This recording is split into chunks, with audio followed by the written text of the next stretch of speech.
Hey, Ruiz, what's up, man? Definitely first place today.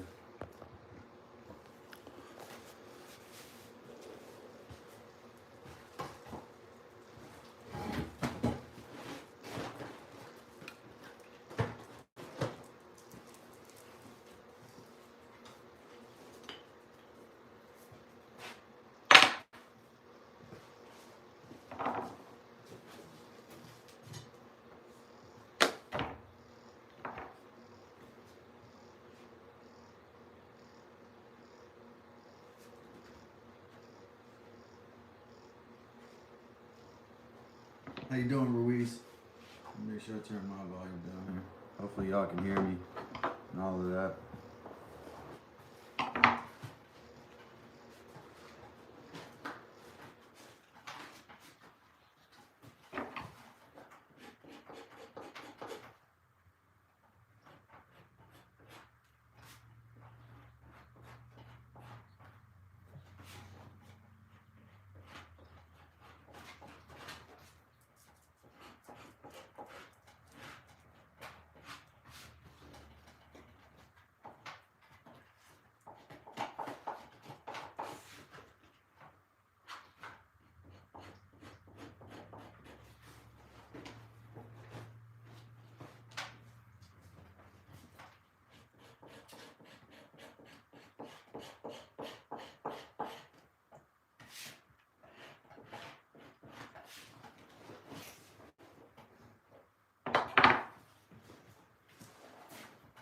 Move this beam in here. Move it a little closer this way, I think.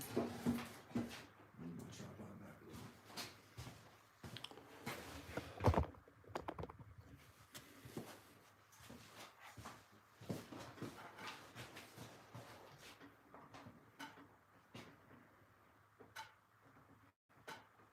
We're gonna be working on this hatchet a little bit later, but I can't do the metal grinding before I do the leather work because I'll introduce pieces of ferrous metal into the air and into the room that will then cause more staining, because I already have staining on my leather anyway, but it'll stain the buckskin and the leather, and I put little black spots on it.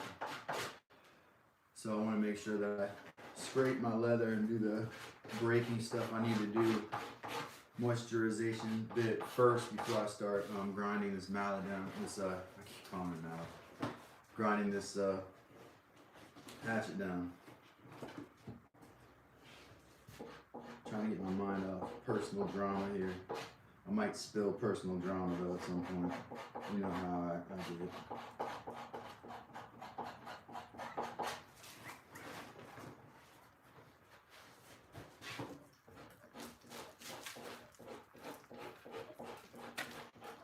What's up? Somebody already asked something? No.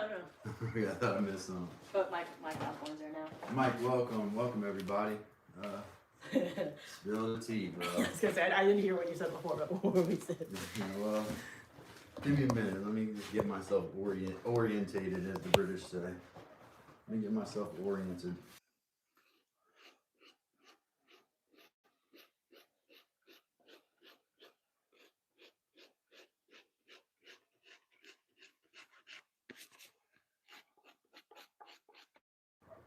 This is Buckskin right here, guys.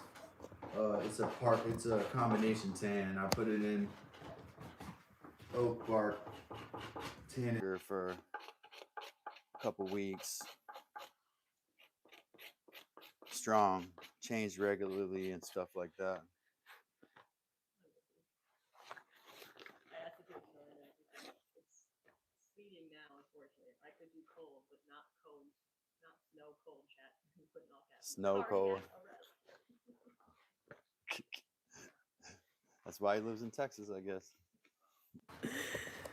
You know, there's a reason people live down south, man. It's usually partly because they don't like, they grew up there, so they don't like snow, or they come from somewhere where they had snow and don't like snow. I think I got it. This knife that Wes sent me is really good for hide scraping. I dulled it a little bit on purpose so I wouldn't scrape through the hide. Super good for scraping.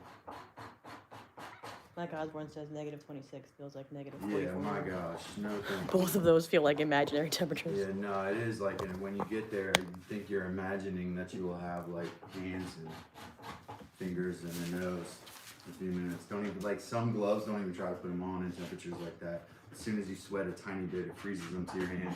It's crazy. Don't take your gloves off if you have good ones.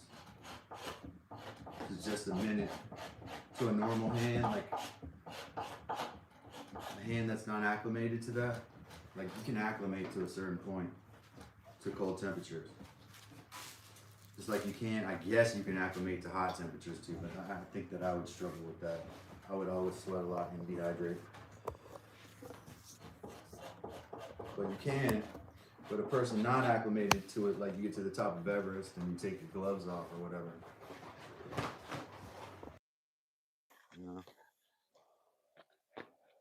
that one moment of lapse in judgment, momentary lapse in judgment.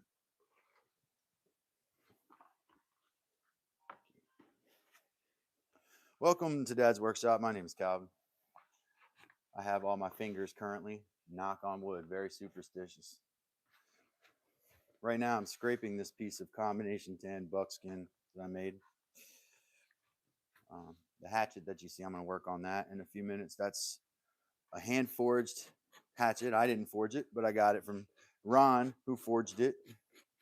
And I put the handle in it. It's got an ash handle and then a squirrel hide, bark tan squirrel hide there that I wrapped around it, sewed on with a baseball stitch.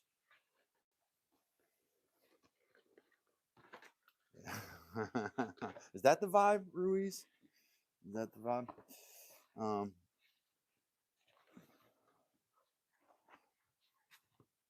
So yeah, I am a little bit. The storm sounds like it's going to be pretty bad.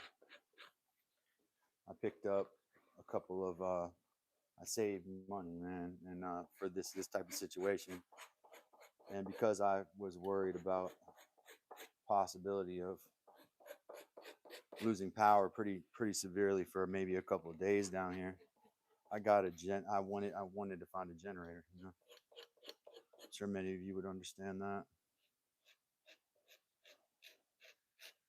A lot of like little bit stuff I want to scratch off here. So I picked up. I didn't, I did all the calls, and Heather and I did this. We called Lowe's and we called Tractor Supply and Ace. So shout out to all those places that I don't like to advertise on my live stream, but we called all those places. And none of them had generators. And I said, "Oh, Heather, I got to go back to my training, my self-training, something I taught myself a long time ago. If you need it and it's important, you could probably find it at a pawn shop."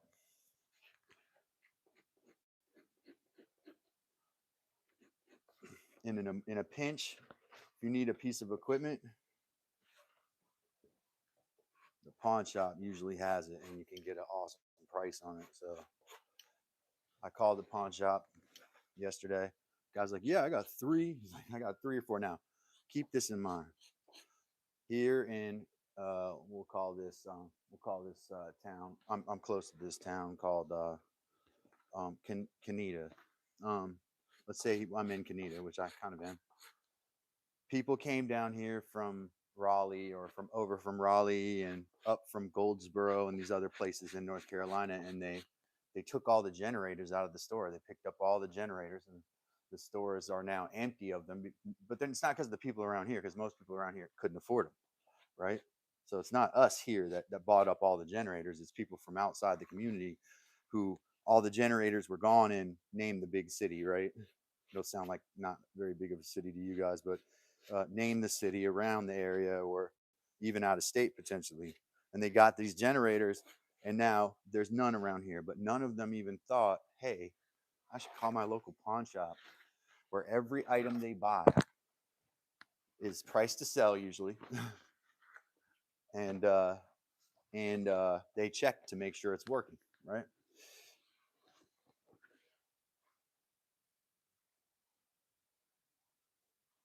I'm talking about a Jenny, my guy. Let me use your car, and I got You LOL. Good old days, huh, Calvin? Well, no, I'm talking about the now old days, like the nowadays. Like I call places. Is that what we're talking about? I don't know, bro. I don't know if we're getting snow, man. Uh,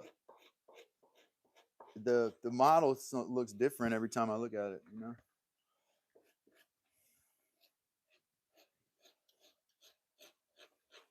If you're curious, this is a piece of combination pan buckskin that I'm working on right now. It's been, it's kind of dry right now because it's been in the drying process. I'm using a knife that West Does It sent me to scrape it.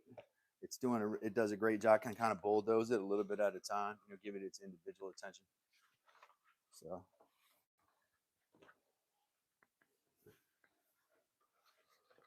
what's up, Mike?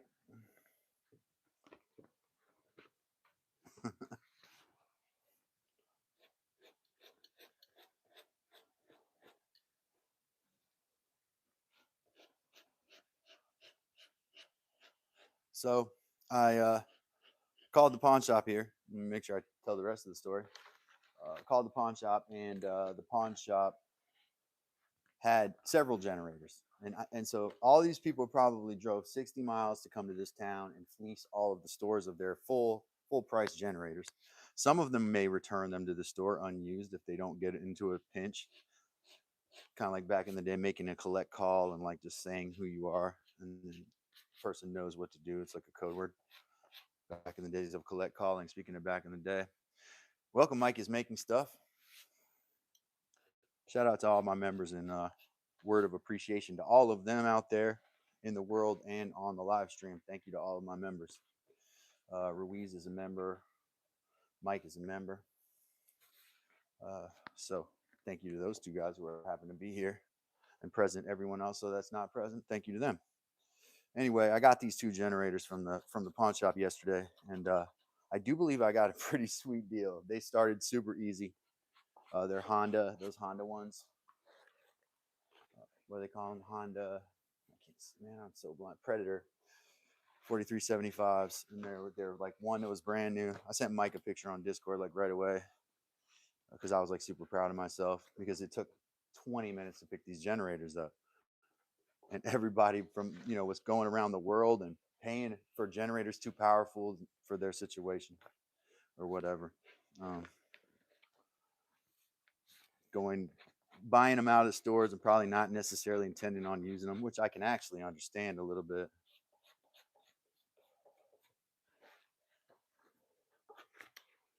So yeah, it was a good deal, dude. And I told Heather before I went, I was like, they probably want cash. I was like, maybe I should, go pull some cash out. And that is a thing. So I may have gotten a sweeter deal if I actually haggled. I would usually haggle, or if I would have had the cash in my pocket. So he made a price reduction because they give a fee usually, because pawn shops want cash money, man. They one of the only businesses that still like that cash is super important to them. And generally, you guys probably know all this stuff. They got to make 300% because that's what pays the overhead, their fees and employees, all of the bills, electricity, all that overhead that they have. So yeah, they got to make 300%. So I'm like, man, the deal he offered me, he probably offered these dudes $75. These dudes, I'm assuming it was dudes selling them. I have no idea. Pretty heavy. So for even me, I woke up in the middle of the night with spasms last night. After I set those down slowly. Mike says, I offered my pickup with the bad transmission straight trade for a big 1500cc cruiser bike. Yes, during an impending blizzard. My son turned the Jeep on, or went in and turned lights on. My Jeep should run really. Has a one cam lobe that's wiped, so it's running on 7 cylinders. But it actually runs. It could have run here most likely, but there's little pieces of motor something. I think that whatever piece of the lobe that, you know, came off is somewhere in there. Anyway, I'm not comparing car stories, but yeah, I like that idea.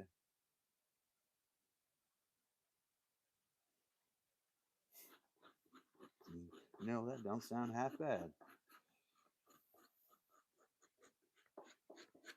Yeah. This is combination tan buckskin here. I'm trying to work some of the schmutz off of here, or what's called scud. It's still, even after it's kind of been in the drying process for a while, it still has some scud and little bits of grain on it. This dark stuff you hear is where you see is probably where I missed the grain. That is that membrane on the outside of skin or leather that makes it shiny. Okay? And that would be that side. This is the flesh side. So yeah, so I'm noticing spots that it's, you see this color here. If you can see, I'm kind of in a bad spot, aren't I? Let me move over here. I'll move the camera, maybe. Consider that move. Let me move this way. Yeah, so this is a combination tan buckskin I'm working on. That's the flesh side, and this is the grain side. So you see there's pieces of, now that it's drying, where I missed the grain when I was bulldozing, it's turning a dark color. So I'm scraping as many of those areas as I can get to. It's laborious. You have to do that. Get that off, it'll look fine, you know.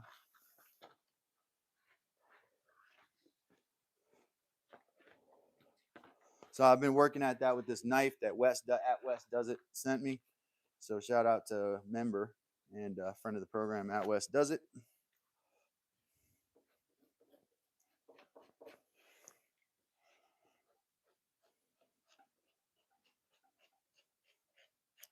It was the best results I was getting from any of the knives I was using, and I feel like this one's less likely to get ferrous metal fragments on my leather because it's been stropped by this leather so many times, right?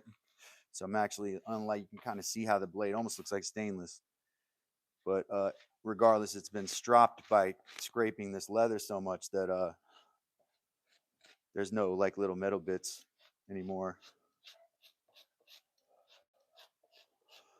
But having been working this hide for a while now, I'm noticing that that you see spots you missed, right? And so this is going to go back after I scrape this. I'm going to put this in a brain emulsion. I don't like to use the other term because people start joking on it, but I will. Fat liquor. Samuel, welcome. I feel like I've seen you before, Samuel. Have you been in a live stream before?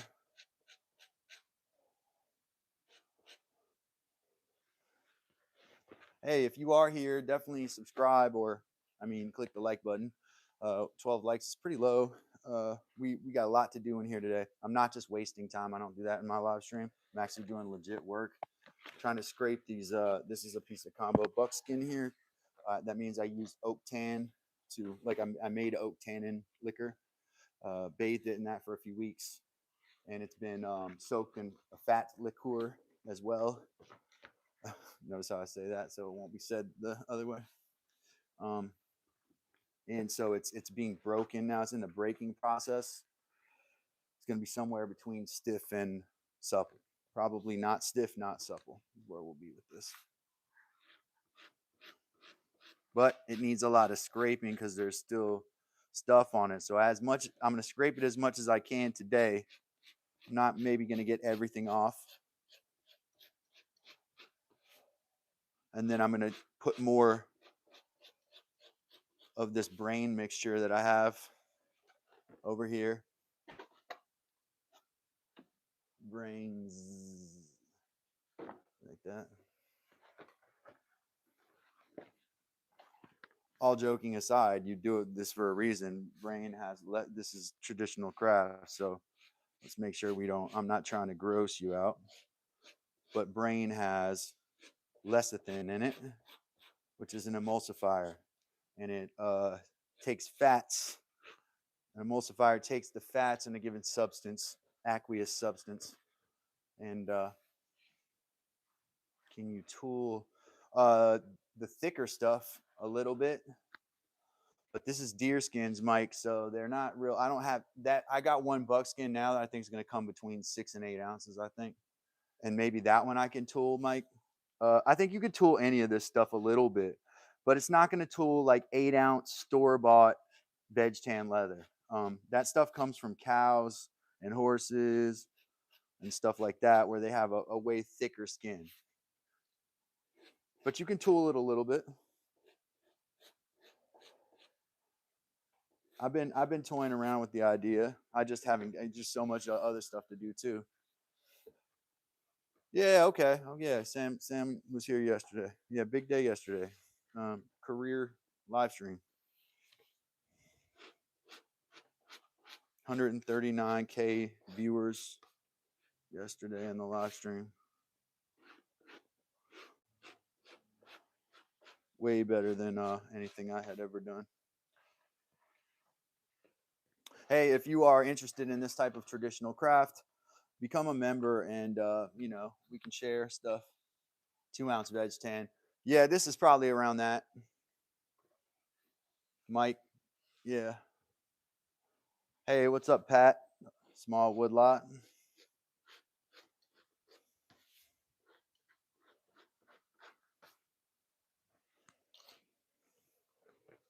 Yeah, if you can tool 2 ounce, you can probably tool this buckskin here. I feel like could be tooled, but you're tooling grain on. So I'll show you. I've got one grain. I got several that have grain on them. They're just not super perfect. The grain is not completely intact. I want to turn them into buckskin, Mike. I'm like tempted. Like, what will I get the most out of? Right? I'll get the most if I scrape that grain off and turn it into buckskin, because otherwise I'm going to have to work around damaged grain, and then I can't tool. You can't tool any of like areas where the grain's damaged.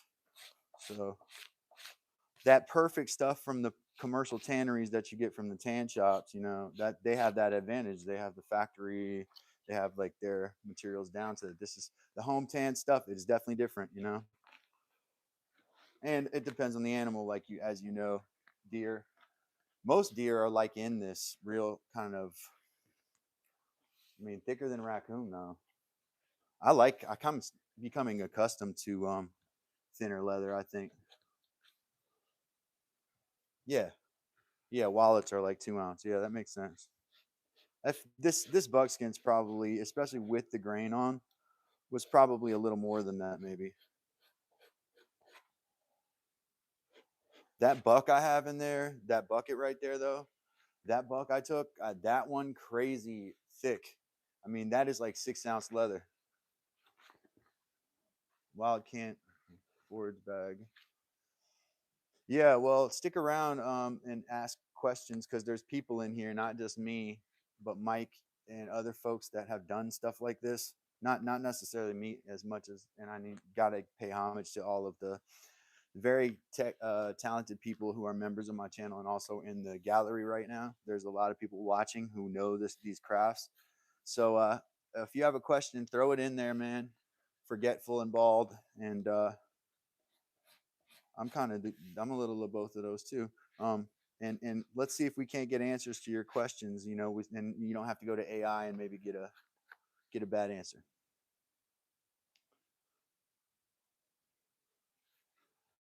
Laminating discs for handles, like laminating wood.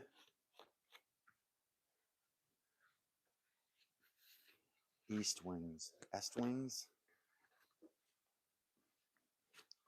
Yeah, I mean, if you can get use out of scraps, I love laminating. I'm big fan of any kind of. And there's a guy on Instagram. He's an older guy, probably in his 70s, that makes laminated plywood furniture. I'm telling you, man, it's elegant. That's the best way to describe it. He does an excellent job. Beautiful work. Plywood, and he carefully, like, I mean, it's got to be heavy. He's laminating this stuff in large stacks, and then he shapes it with an angle grinder. It's novel, man. I don't see anybody else doing it, though. I had thought about it, laminating large things, and it's fun for sure. But I don't know if we're on the same page there. Oh, okay, laminating hides. Yeah, you can do that too. I was looking at that. There's a Finnish video of them laminating leather, and there's like a Finnish style from Finland of that. How's everybody doing? My name's Calvin. This is Dad's Workshop.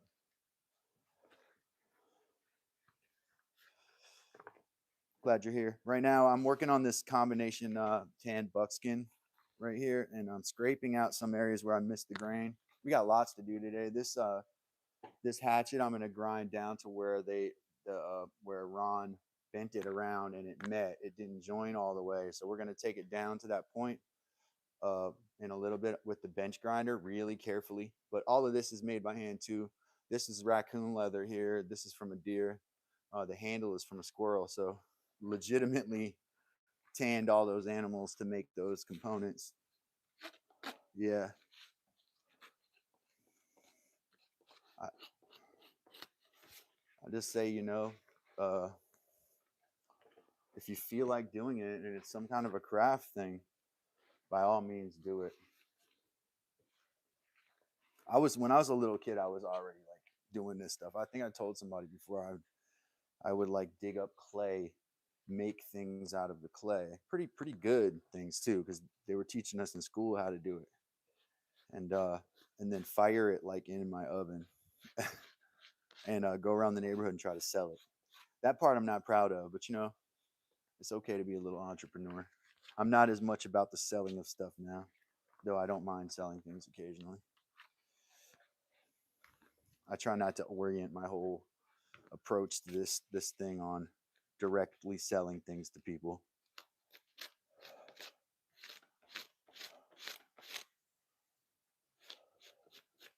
See, I'm able to bulldoze the last of this grain off of there. I don't know if I'll get it all off today. This right here is super paper thin. This leg area of the deer, super thin. Probably when you're doing one of these hides, this is a whole hide. Let me hold it up. So this is an entire hide after it's been tanned for a little while. Went through this once. You all saw this behind me for a minute. It was pinned to that board behind me, hair on, right? Then I bucked it. This was bucked and limed, all of that. And it felt thick, maybe a little thicker when it was in the tandem bath. But I'm actually kind of happy with the thickness of it because it is North Carolina, and even if I'm in Virginia, buckskin's gonna breathe, Okay. Yeah. So yeah, it's kind of what I was talking about. I think with or on Wes's channel today, I was talking about wanting to do mechanical bonds, understand mechanical bonds. Like, I think these are rivets, right? So Wes put these rivets in here, and I've not used two-part epoxy that much to do that kind of a thing. Like you can see my handle for this hatchet is just fit through for the eye and then wedged. It's not like a mechanical bond.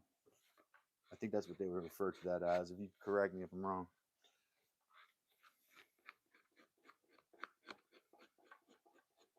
I can scrape upward with this or downward, and sometimes it works one way better, other times it's the other. But the goal is kind of the same here, and I'm in the process of breaking this leather here, but I'm noticing areas where there's grain still, right? So I'm taking this knife that Wes sent me. It's works really well for this. You see how well it's taking that stuff out? And since it's been cleaned so well against this leather, it's not dangerous to putting metal on there, as dangerous. It's been stropped so many times. I'm scraping away the edge. Here's the spot where I definitely left grain.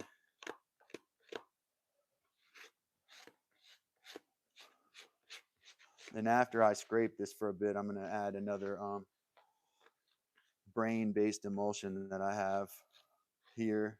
And I made it's the last of am I missing a question? Soldier Farms, welcome.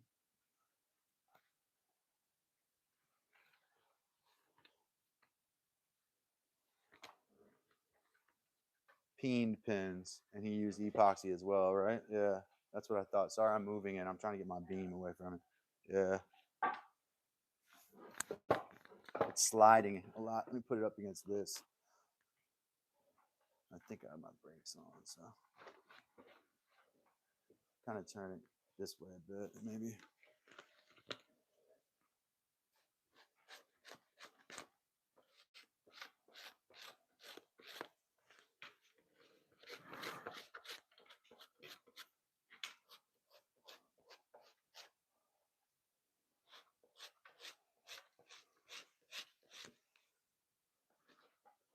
I'm about to start complaining. I can feel it. It's like about to vomit. You know? Okay, but just Samuel, then you can go for it. All right, what we got, Samuel? With this scraping, do you remove the residual grease from one side? There is no grease left on this hide. Let me show you, Samuel. That's an excellent question. This has been tanned, really, man. I wouldn't say it's been super thoroughly bark tanned, but before I bark tanned it for a while, and I scraped the grain and I aggressively squeezed it out. So I could cut a piece of this off, and we could see how actually tan it is. It's been in tannins and been processed for a while, but I want to make sure I answer his question. Razor blade is the best thing for this, but I'll use a chisel. Find a corner on here that's not going to be something I use structurally. We'll take a look. So my answer to your first question is like the grease has got to be gone by now, or it wouldn't tan, right? It wouldn't have gotten this color if it was greasy. So there's a bunch of ways you get rid of the grease, and one of them is washing with a gentle soap, and that's during the tanning process. So we're past that. What I'm scraping now is this is a piece of buckskin, so the grain has been removed.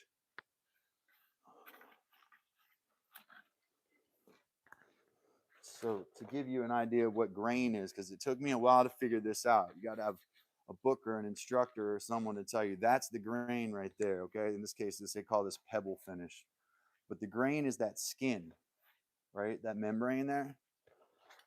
That makes leather very rigid. In buckskin, the grain is removed. It's scraped off painstakingly, and that was this side here. So what I'm doing now, after I dried this a bit, and I've been putting brain emulsion on it, I'm noticing spots where I missed the grain with the bulldozing process. So right now, I'm going over there, kind of using this like a courier's knife, and just scraping those areas, scraping the bits of grain. Does that make sense? And because I want that all gone, I want those areas to be able to absorb moisturizers, conditioners, the brain material I'm using, etc. So, yeah, thanks for the question. Great question.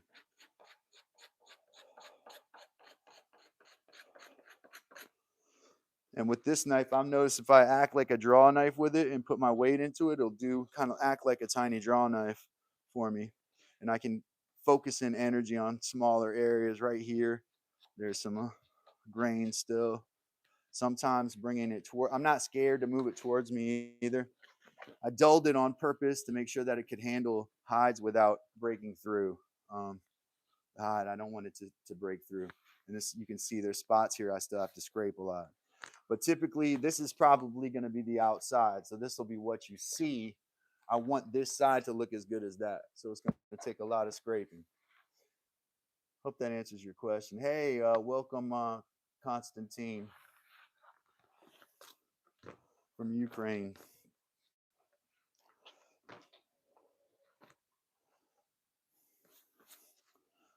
I'd say probably in the 90s, if someone came in from the Ukraine, you could say hello in Russian, which I think is privet, right? Privet. And they would probably appreciate that because usually Ukrainians also speak Russian. Well, maybe not. I don't know. You can correct me on that, Constantine. But yeah. But now with stuff going on, you can't really. It's not the same anymore.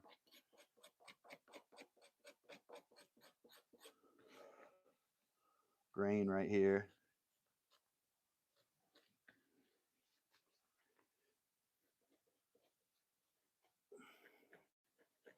That's not great, but I'm not really going to use that most likely. This is all like shoulder hawk, right? So this is, see how thin that is? What I just looked at was tanned all the way through. for sure. So this may be. I think that oak tannin I was working with was just really strong, man. I think these may have been tanned like 2 weeks after I started working them. They feel and look super tanned, like saddle leather and stuff. You know what I mean? They're really tanned.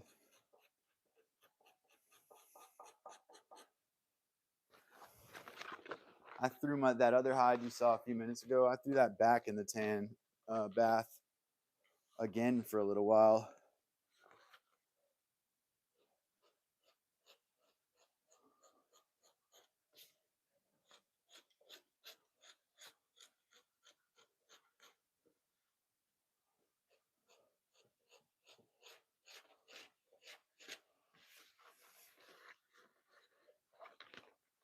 Again, these little spots I'm working on.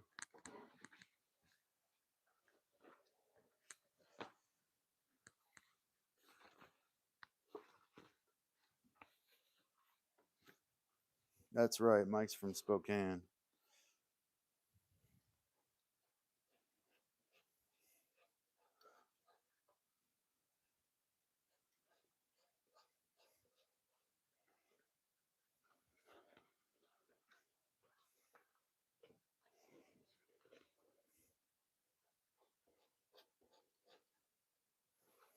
One of the people I listened to said, once you scrape that grain, don't scrape anymore.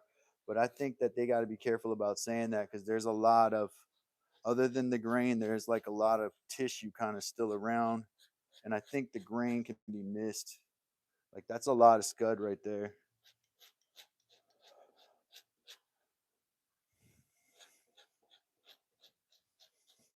I don't want to make it rawhide though. I could easily end up making it rawhide if I scrape too much. Just making it so thin, it's like rawhide. Is that right? Did not know that. He said Spokane means children of the sun.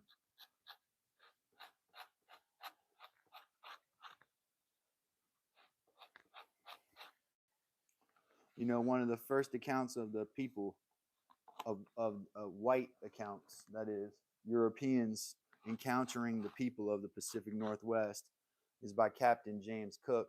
And I have the book at my house, Voyage to the Pacific Ocean.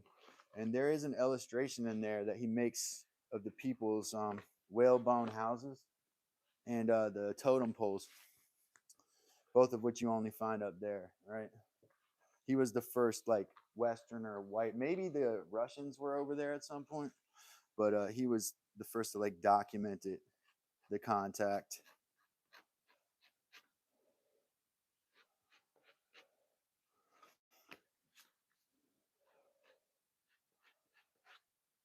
All part of the states, but like you're talking 200 years almost after Jamestown, right?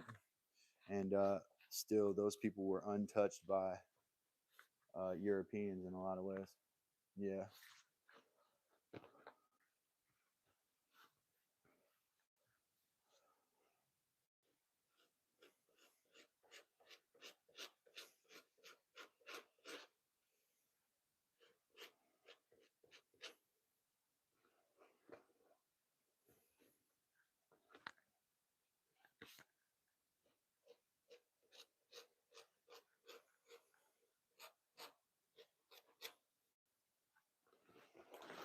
I'm gonna put some brains on this, man. We're gonna work some brains on it.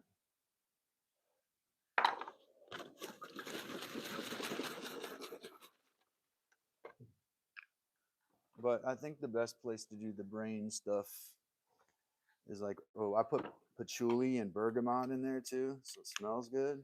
If you can imagine brains actually smelling good, that's our situation right now, folks. These smell good.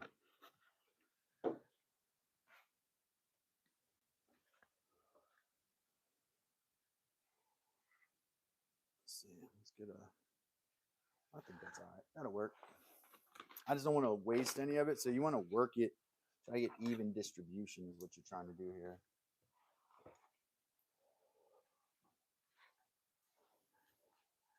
Even distribution. Because the emulsifiers in there, they're going to help spread that liquid, the oils out, right? And I like to use my bare hands for this.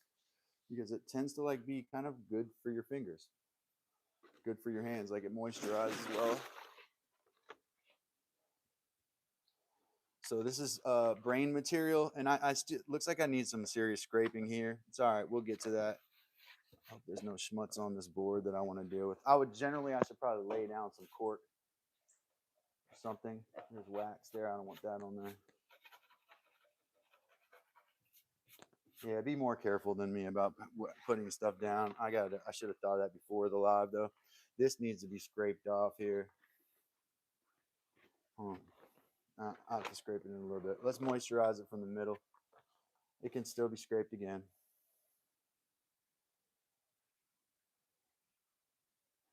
Don't be grossed out. It's really good stuff. It's a really important part of this process, y'all. Super important part of the process.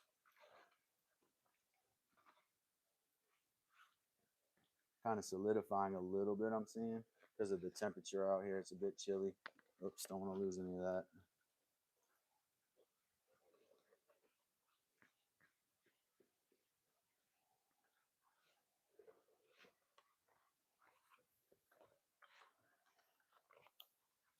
I had a little bit of tallow in there too, guys. I put some tallow from the deer's hip bone.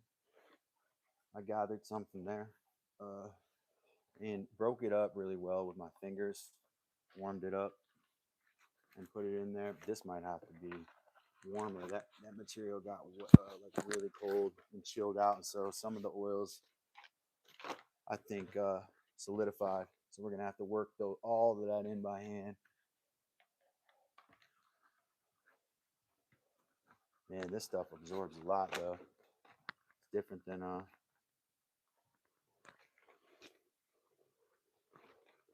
the thing you do while you're doing this is break it against a beam or a cable.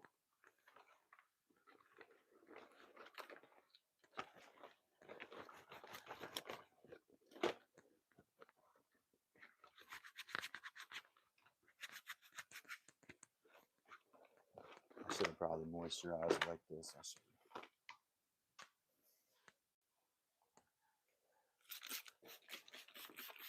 Gonna help it absorb that stuff.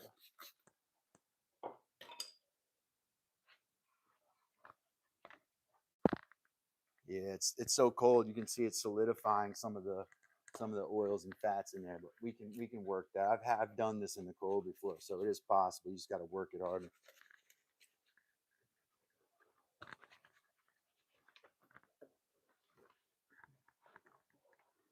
Obviously, when I mixed all of it together, I made sure there was warm water in there. Like I warmed it up on the stove top.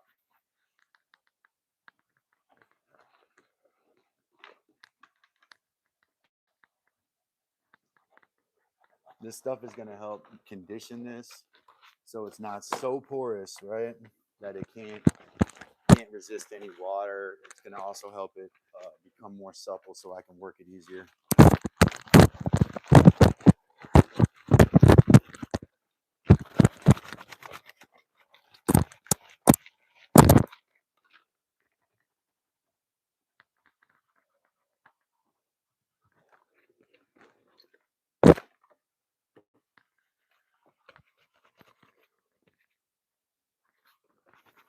I'm psyched to actually make some boots out of this. Real slow, carefully.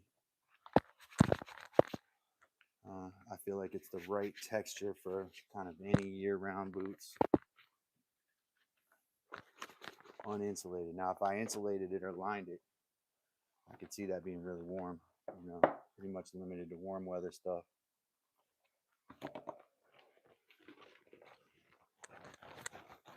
And you want to do this thing multiple times throughout this process, is my understanding. So I'm just doing this. This is about the second time, I think.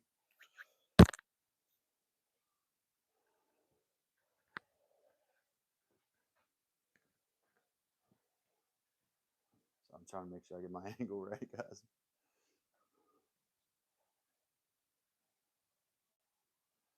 Yeah. So no, the lighting doesn't. It's not super awesome. Right? Let's do that. And kind of see.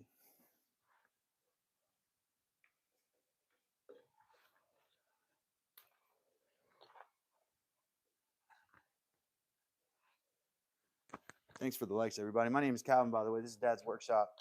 What I'm doing here is kind of, sort of, oh, there's my thimble. So you find things days later.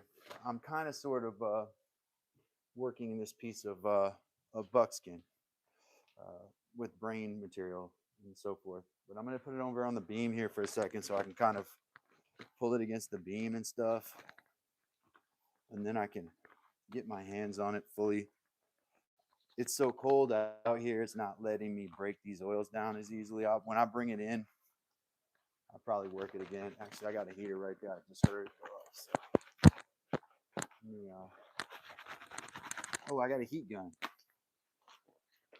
That'll help.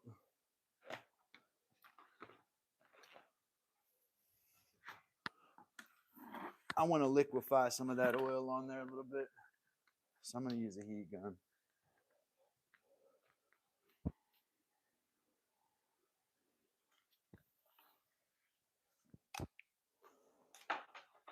I did not anticipate having to do this. And I don't know if I recommend it, but in my situation now, I want to get those oils liquefied. So I'm going to do that kind of gently here.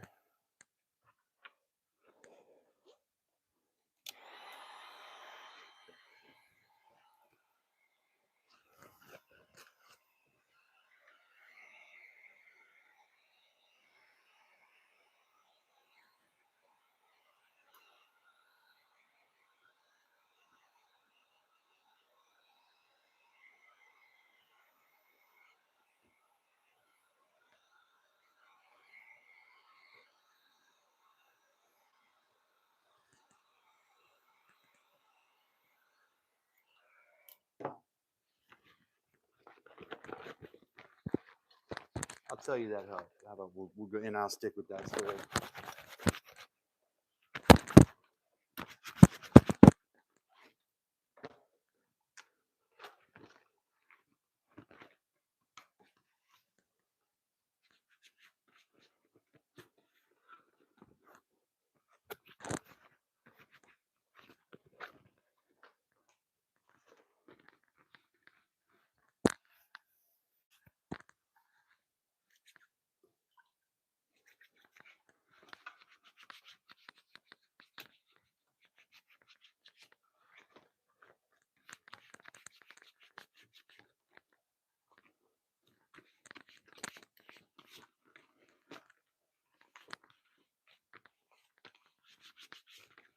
This will get frizzed back out again. It's just it needs this conditioning to be more than just a thick brown paper.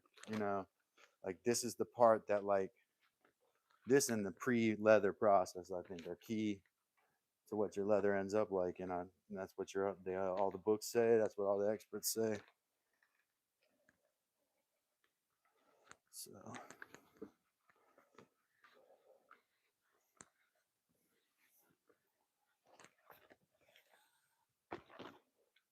Hope everybody's prepared for this storm too. Sorry, I'm super focused and it's like trying to get this oil to sink in. A little chillier, I think, than I should talked a long time before. Maybe I should have put that oil on early, or the brain stuff.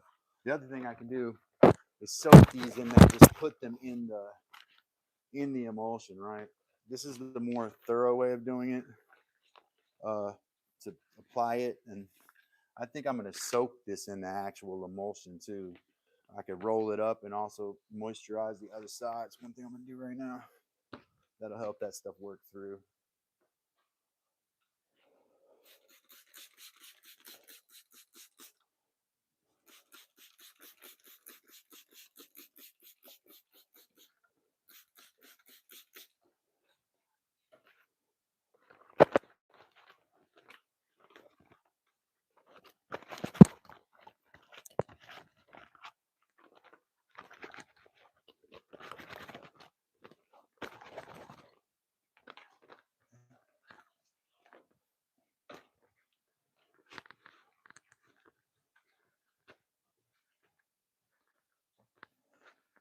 And when you have a fat liquor or something like that on there, you're going to, fat liqueur, did I say that right?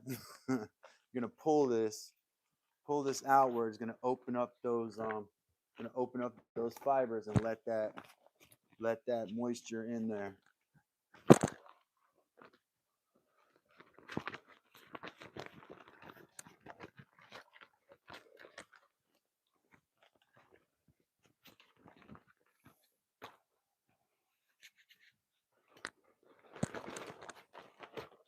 Man, when y'all hear me teaching, I'm teaching myself as much as I'm teaching anybody else.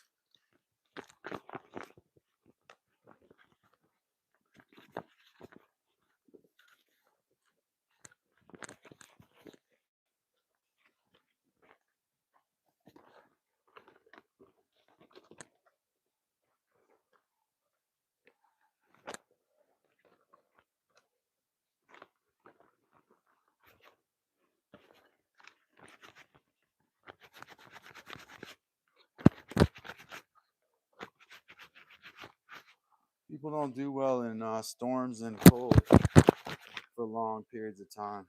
So I hope that people are prepared for what's coming, you know, if it is coming for them.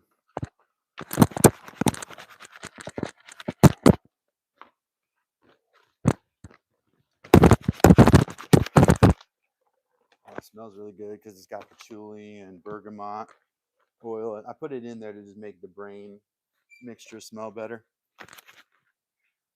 I'm going to do this. I'm going to go back later and get these edges. See these edges kind of frayed looking. The center, which is the most valuable part here, that stuff's pretty well hydrated. I'm going to put it in the actual mixture overnight.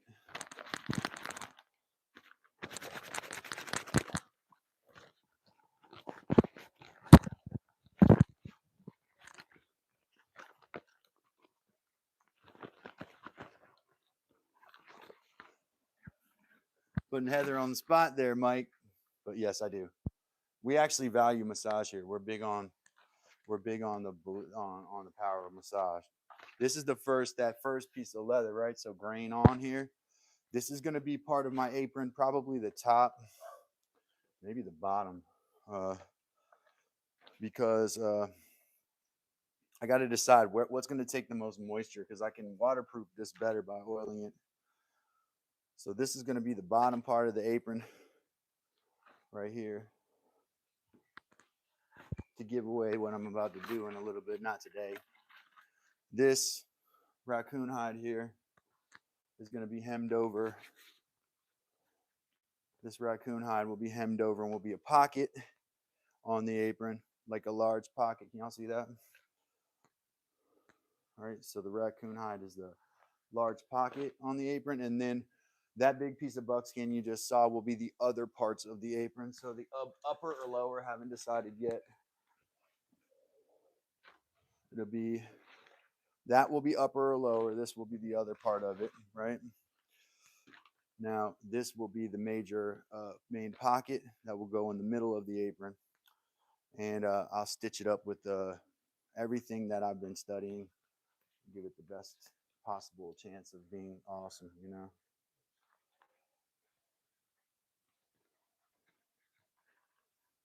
Forearms for days. Yeah, I mean, I do pride myself in being quite physically fit.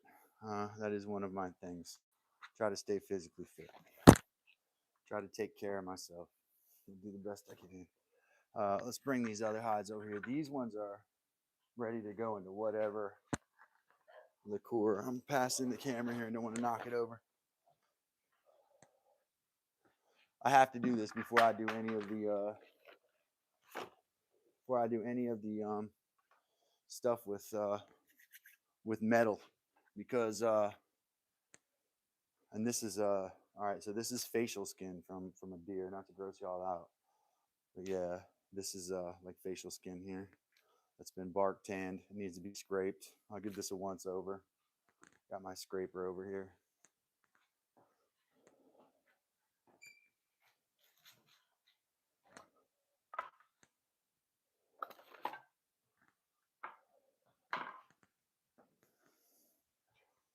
Oops. See, this needs to be scraped and returned to the tannins. This piece right here kind of gross, but it was left in a weak tannin bath for too long, so it had to be like reprocessed. I had to like put it back, scrape it, clean it, wash it with soap and water. It's pretty ripe, but I'm not willing to give up on it because I need to know I need to know what the texture is on this skin on this part of the body, and I'm thinking it's probably pretty valuable.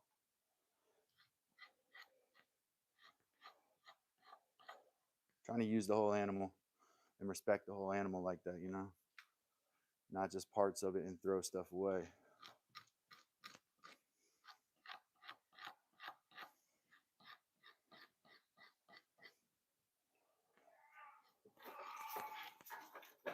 Wow, that sound good. Did you hear the dogs dart off?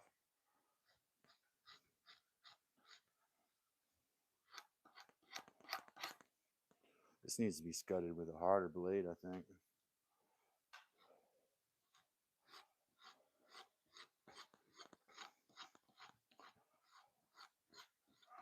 We'll scrape what we can right now. I wasn't really planning on doing a lot of this today.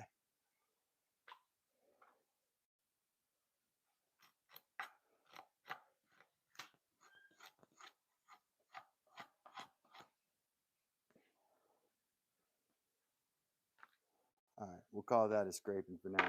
Get scraped again later. Carrie, welcome.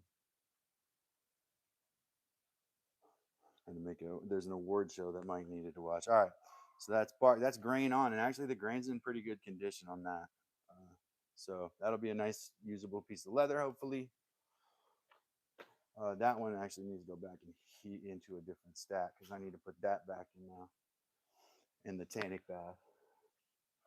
Here's a piece of grain on. As bad as the grain may be, it is still grain on, and I think it's done, man. I think it's done. It's real dark. Looks very thorough right here. So you see that's grain on. Now there's some damage. You see there's damage to the grain, but in general, it's grain on. I may try to keep that grain on that other side and use it as lining, like nice lining, because I could get large amounts of it. The other option I have is to scrape that grain off and turn it into buckskin, but I'm hesitant to do that. I wanna give it a chance to have the grain.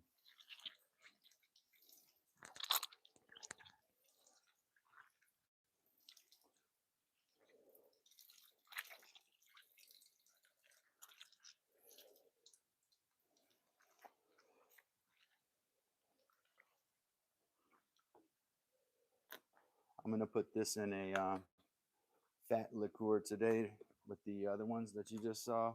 The not that facial skin that you just saw a minute ago. That's got to go back in the tannins. But this one's gonna go in with the other ones.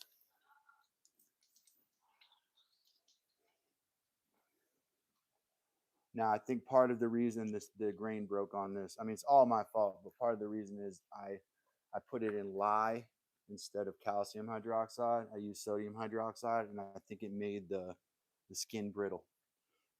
I'd been kind of warned about that, but didn't take it seriously.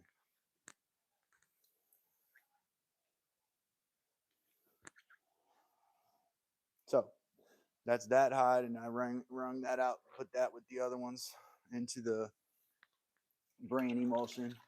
Same with this one, which I'm just done with this. This is a piece of buckskin I've been working for a long time. It's been in tannins for a long time. I washed it out completely, started over again. Huge animal. Very, very, very cumbersome. Extremely difficult to tan. I think it's ready. A little greasy. This one's a little greasy. But I washed this with soap and water pretty vigorously.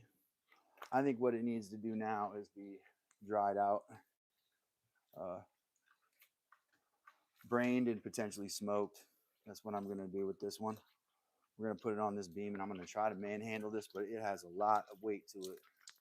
With that water, when it's wet, it weighs like 40 pounds. That deer was huge, like 250 plus pounds. It's a huge deer.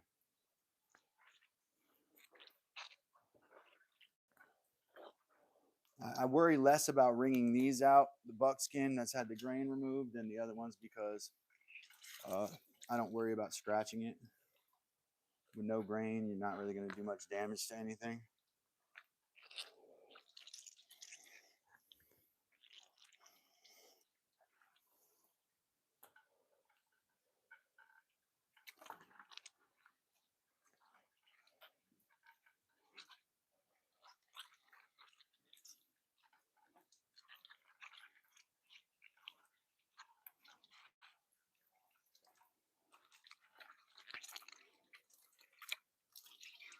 Hardest thing about this hide's been drying it. It's been really difficult because of the size. It feels like it feels like a elk hide, man.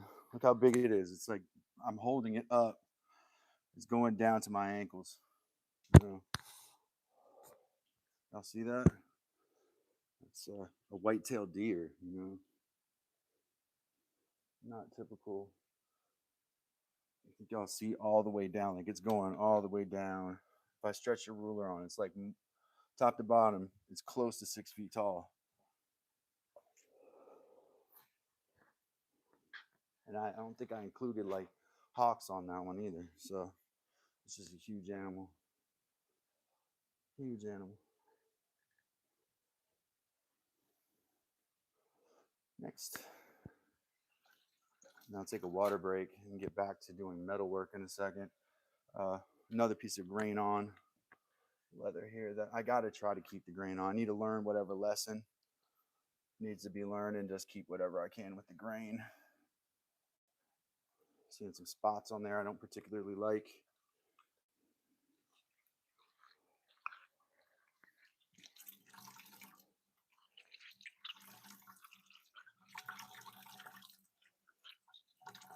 Oh, here's a tip I can do while I'm on live, add some value.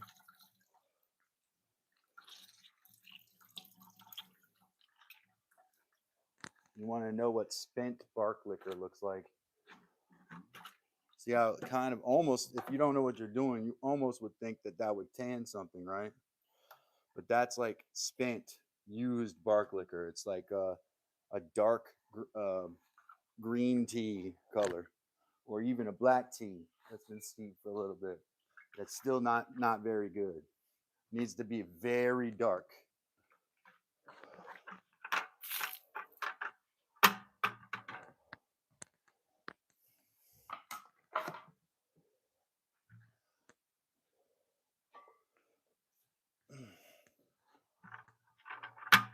All right, I'm gonna take all these hides and throw them, including the ones I just brained. I'm gonna put them in this bucket, and I'm actually gonna add that. This is maybe too heavy to hold with one hand like this. Even the finished, I'm gonna throw the finished in there because it can rehydrate, no problem. It's good to dry these super slow. So I'm gonna put all these in here together, including my finished piece. If I'm not making it tomorrow, I'm gonna keep extending the drying process. And then I'm gonna take this brain liqueur, I'm gonna pour it in there. I'm gonna add some more warm water to it because it's cooled off a bit. I'm gonna pour that in there and let them just marinate in that for a day. Squeeze them out, do it again. Let them stay in there for about a day and then start drying them slowly. Doing the same thing over and over, kind of, is what you're doing. Except you're not expecting a different result, all right?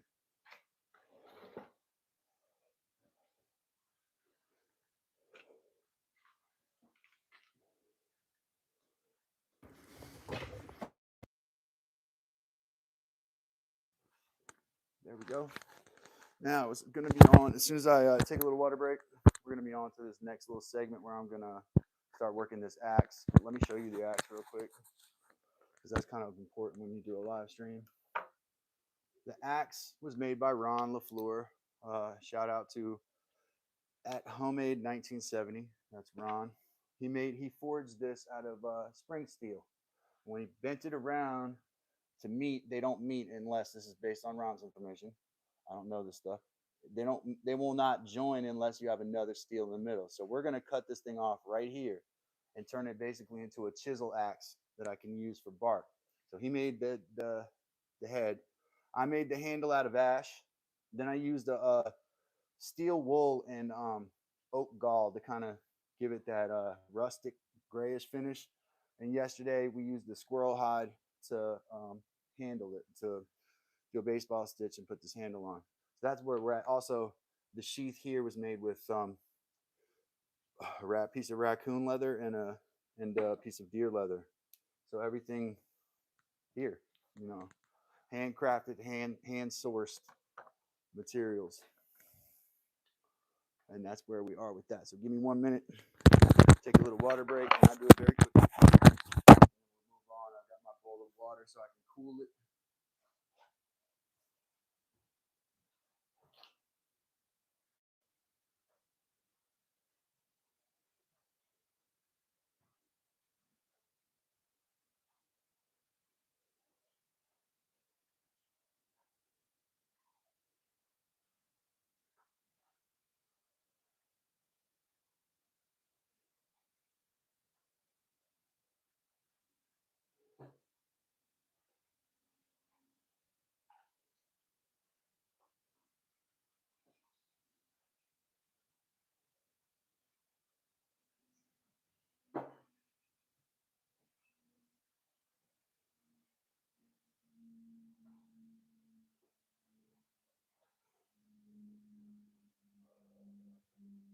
There you go. The key is going to be keeping the speed slow on this. Thank you, Carrie. Carrie said the handle came out nice. Thanks. I'm psyched to use my newfound sewing techniques on more stuff constantly. Basically, I'm gonna use it all the time. When I get a skill, I try to use it, so I don't forget it. You know, later when I need it. I'm gonna follow the rules of kind of not wanting to mess steel up, but we need that off anyway. Hey, do double tap that screen to like this video. We are going to. I'm gonna make sure I have kind of a towel handy here. Oh, I see the parts of this. See, parts of the squirrel hide yesterday that this was the trimmed off parts from the handle. And make sure I keep that. Also been putting stuff in the black dye because just because. That's why. All right. This probably needs to. This is the hide. Needs to be separated from those though. That'll do. All right, here's my technique. I'm going to run the grinder, turn it off, and when it gets down to kind of a slow speed, I'm gonna just graze this thing. It's gonna take a little while. The point I gotta get to is like right here.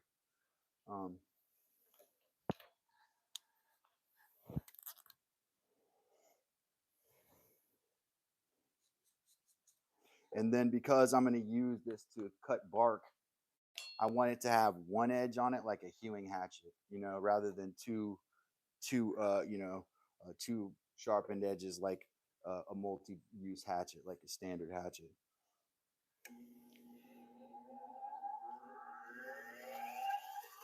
I don't even need to let it get that fast, so you won't get that annoyed. Thank you, Mike. All right, I'm gonna let it slow down here a bit.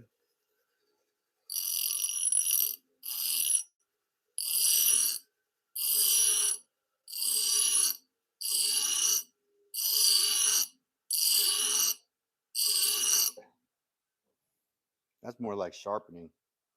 I'm gonna have to do a lot more than that. I'll be doing this all day. Actually, I should just take it straight against the machine, shouldn't I? Well, that's almost sharp, but look at that. I gotta just put it against the machine, right? Because I'm not looking to sharpen.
Now we're cooking with gas, man. It's cutting it down. It's gonna take a while.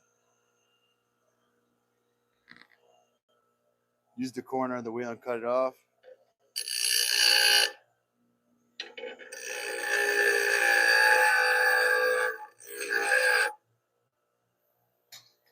I want to make sure I cool it along the way, Mike. You don't think I should just grind it down?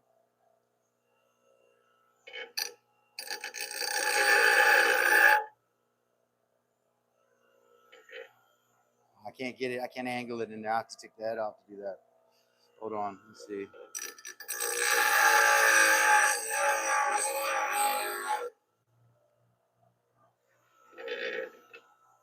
Let me move my vise and I can do it. I got my water right here.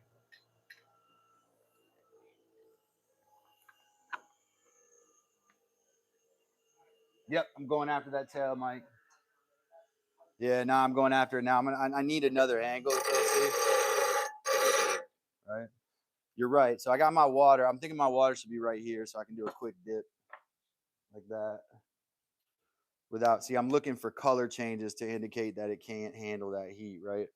So, we have a big old chunk of spring steel after this too. I'm getting it about where it needs to be. I can see, like I'm at the end of the delamination right here. Let me make another mark on this thing.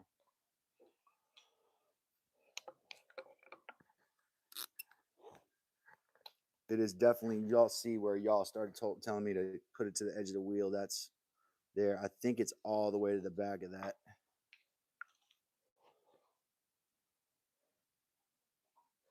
Yeah.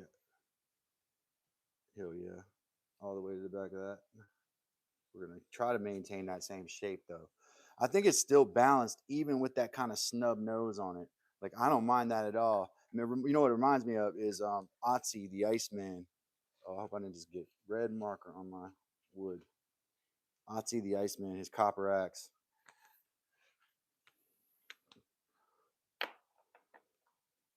All right, let's do it.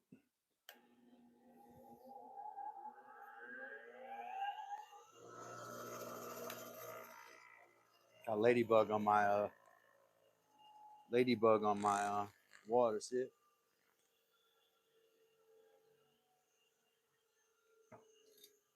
Good omen.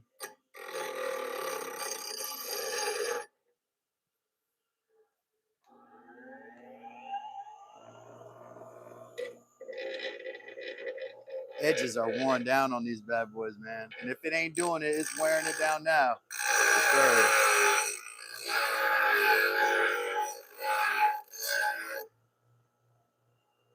I don't know if that's gonna happen like that.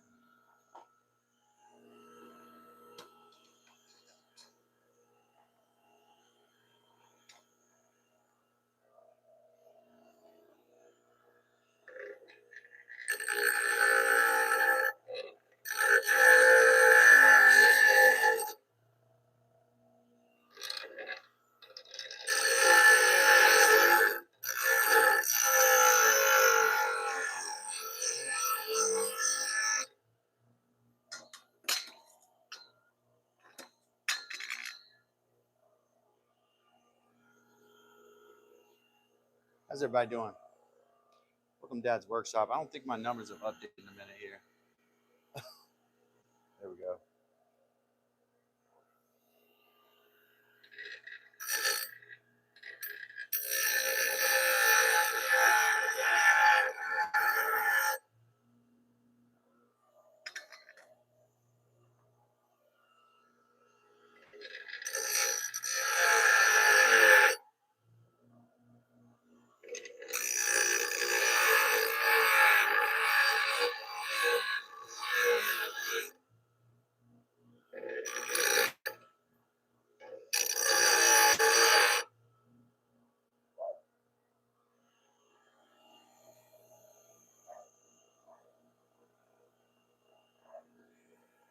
I'll be honest with you, man. I'm gonna have to put new wheels on my grinder.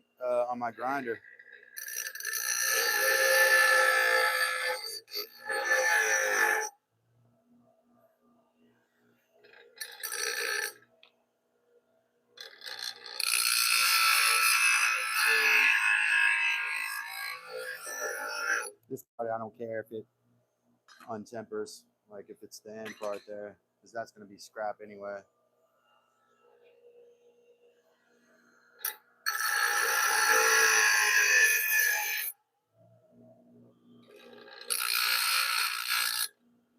Trying to get an angle that I don't feel like I'm going to waste anyway.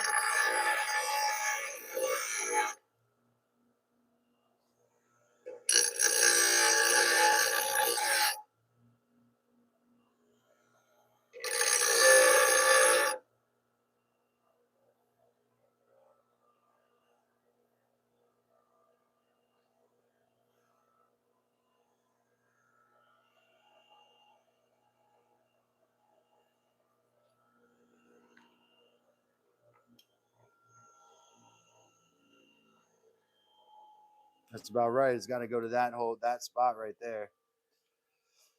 Also I got an angle grinder here too if I need to use that. I don't want to completely grind my wheels down. I do have a handheld grinder, yes. It's got a flap disc on it right now though, man. I gotta find my little tool.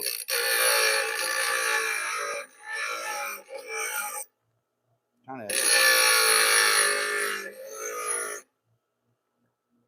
that part I did, compromise there. Yeah, let's cool it real quick here.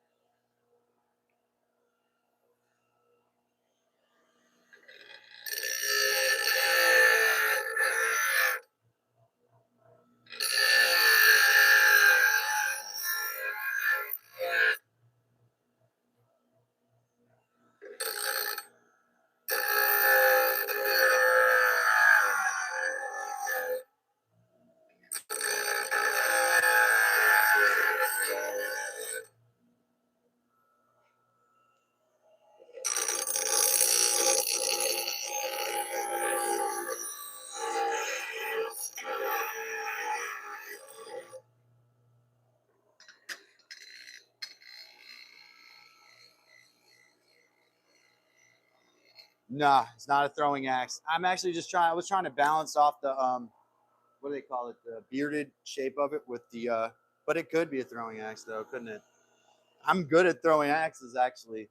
Axes and knives. I practiced it when I was younger. Something I kind of prided myself in.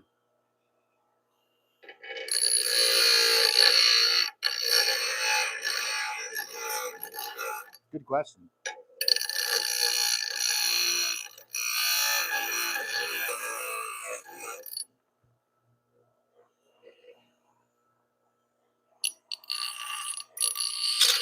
Yeah, I don't know if that's a good direction to go with it. I think keep it that trajectory.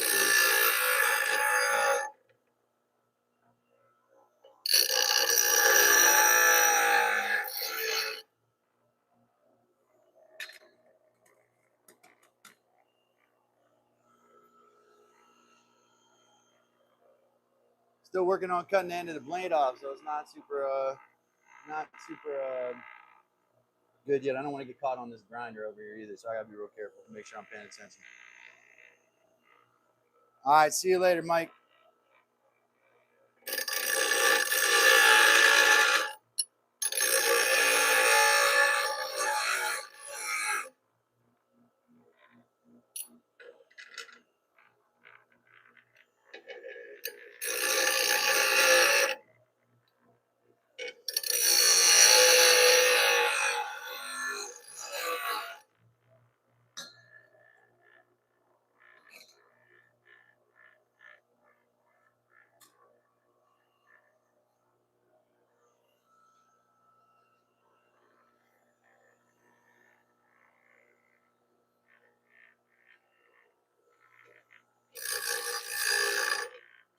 I almost need a face mask, man. I think I got hit with the shirt right there.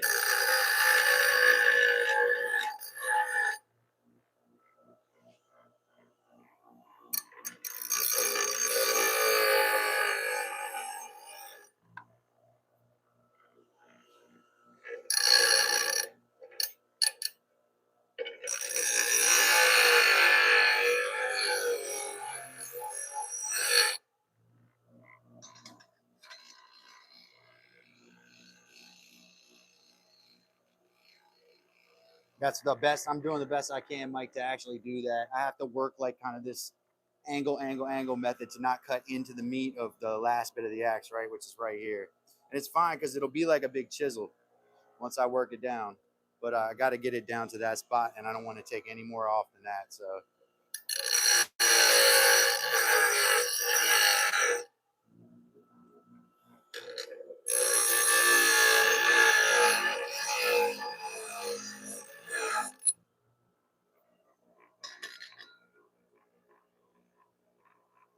you know what though? I may have gotten past the lamination issue right there. What if it had that little V in it? I don't hate it.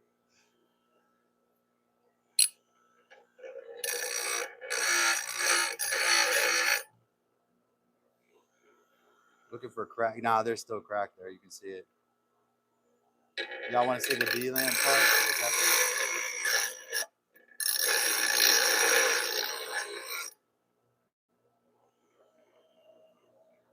Kind of get it to where y'all can see that part.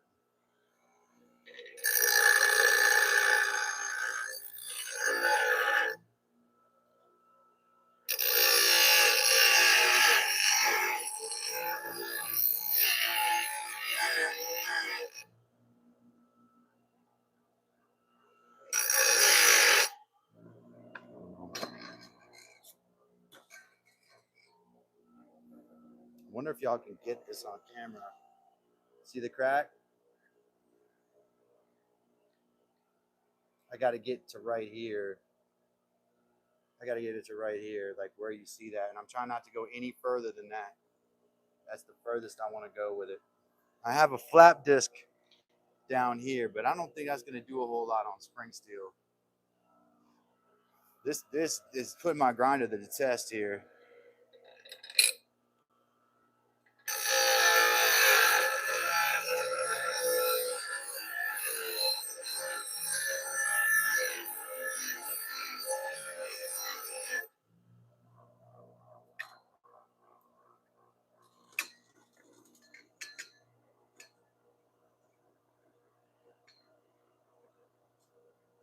I'm going to have to replace these wheels after this, probably.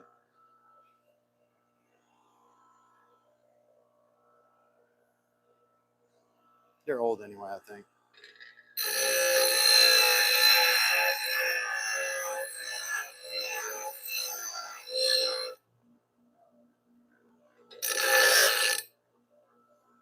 I don't want to get it that high.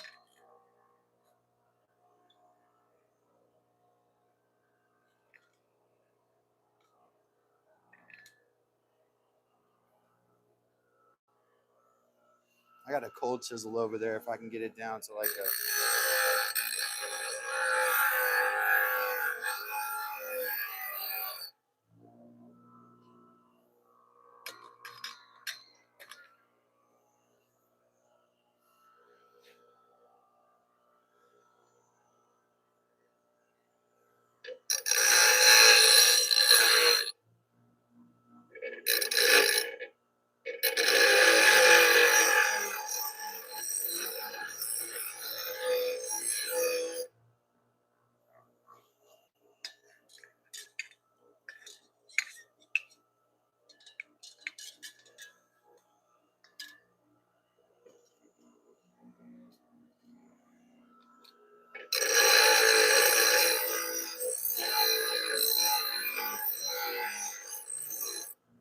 Oh, the ladybug.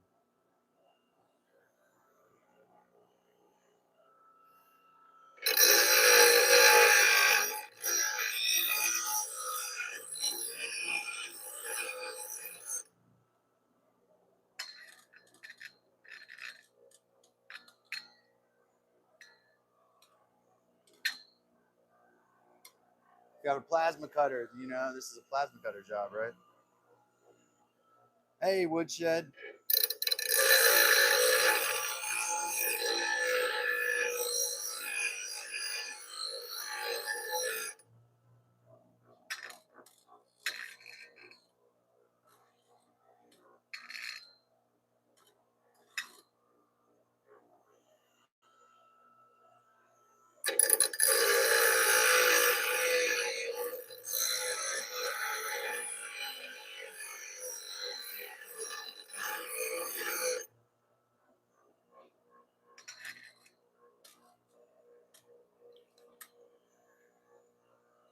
Now I'm gonna bulldoze through the whole thing like that now, I think, man.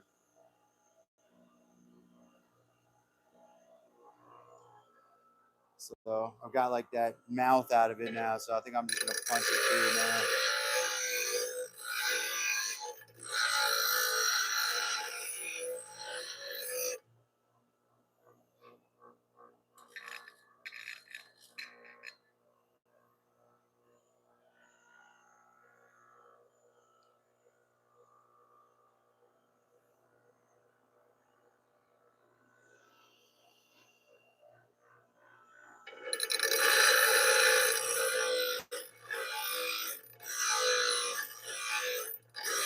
It's actually not touching where I'm going to sharpen the blade out of too, which is good.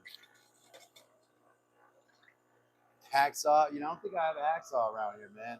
But it got to be in my dad's shop.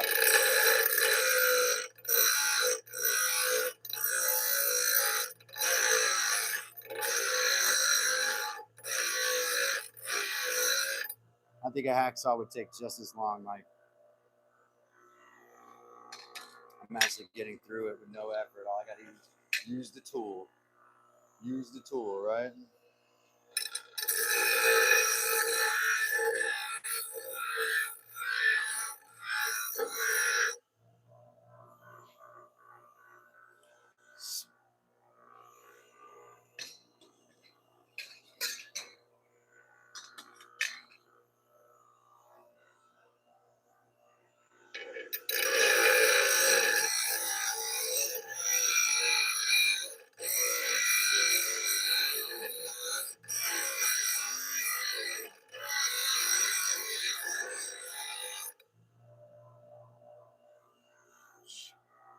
I wish I could keep this, but there's a crack. It's got to go. See the crack going all the way through there. It's full thickness.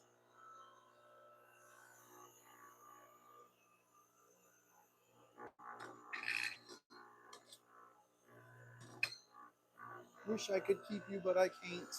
I can't. I simply can't. Simply can't.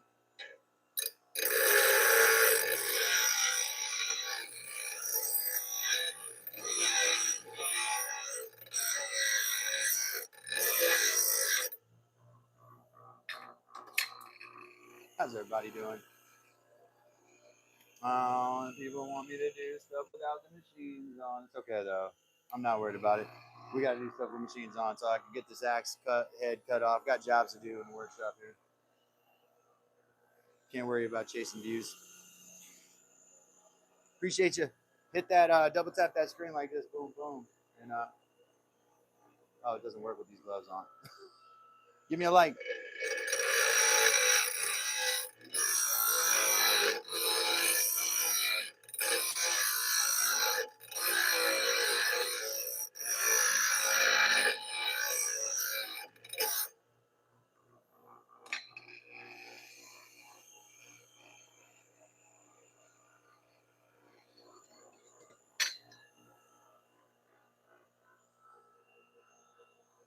About 3/8 of the way through. 2/5. We're 2/5 through right now.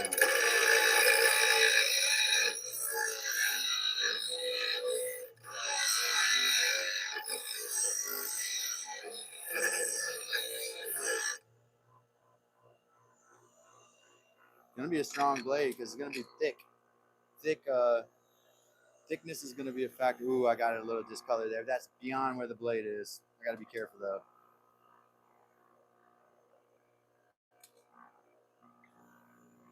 I don't want to see any discoloration. Not good.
So I could tell y'all a story while I grind down this axe, because I did want to vent earlier. A little sip of my drink. While this cools, I want this to cool a little bit. Getting hot, getting hot.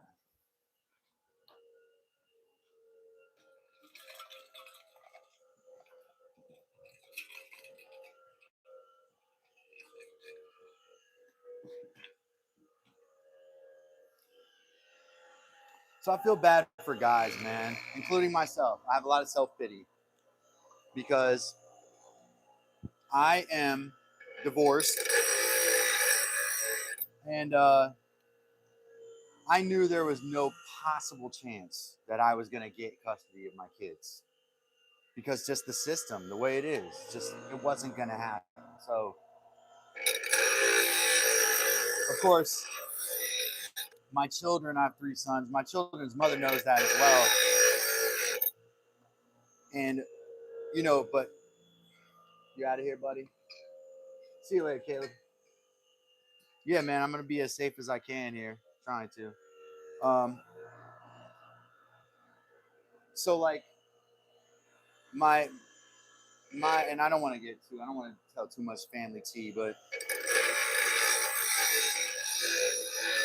it's always been a little bit like folks in my family have made it a lot of accommodations for my ex-wife, and some of them continue to do so. And like I mean, we're raising kids, just co-parent. It's all good, and I try to be as genial as I can and work around schedules. And I when she needs an extra day and I have the kids, I often am. I'm totally fine with taking them. But like it always for eternity, part of the reason we didn't work out as a couple was because nothing was ever like predictable. Everything got changed at the last minute all the time.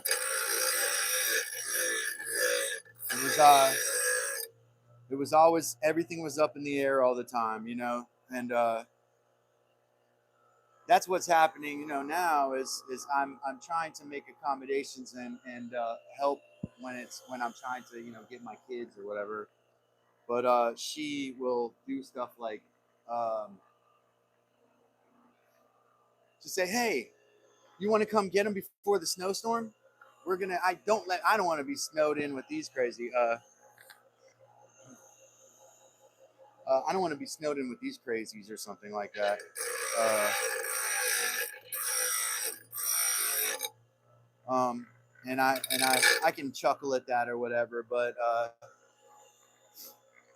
at the end of the day, like, she was really trying to get them off early, and I felt like when I first started hearing about this, there was more of an agenda than the snow.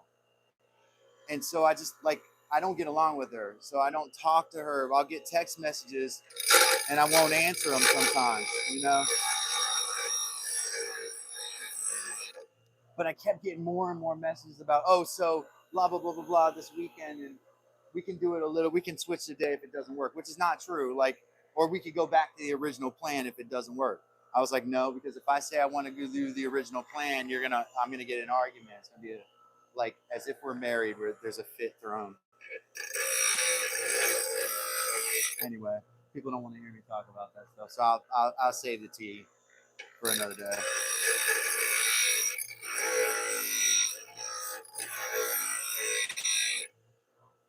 I just feel it's like it's not fair, and then I find out, you know, that it actually doesn't have anything to do with the snow. Yeah, leather takes a lot of work, my friend. If you want to learn how to make it, you can certainly gather stuff and come pop through the live, and I'll talk to you about your making process, and we'll guide you through it so you can have your own free leather, right? You can make it out of, hey, watch some of my videos, Malik. You can make leather out of stuff that you can find on your roadside.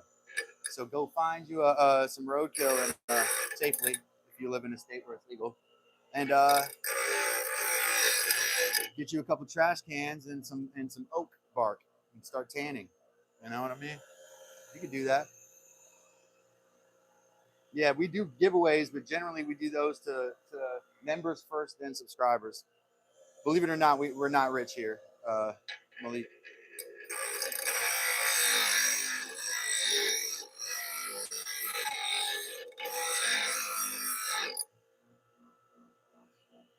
The problem is that I'm pretty solid on the fact that my ex-wife does not want to be a mother, never did want to be a mother. You know, as bad as it sounds, and she doesn't watch this live stream, so if she is, shout out there, Ariana, if you watch the live stream. Sorry that I'm gonna say some choice things about you, but I am entitled to my opinion. I don't think she wants to be a parent. That doesn't mean I don't think she's fit to be a parent. I think she chooses not to do things. When I get my kids and they've got they haven't bathed properly, they're having problems interpersonally, they don't smell like their hair is clean, their teeth aren't brushed, you know. I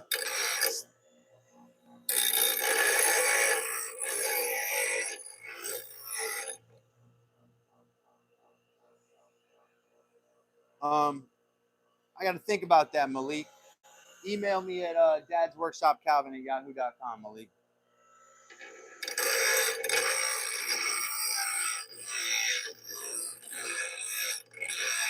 dadsworkshopcalvin@yahoo.com, Malik. That's what you need to do. Nobody in there can tell you about giveaways. I got to tell you when that's going to happen. Yeah. Thank you, man. Thank you. Thank you. Glad you're here. Would love to help you. Maybe there's something we can do for you.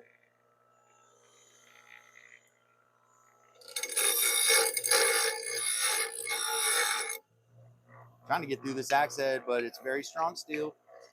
So I'm trying to take it slow here.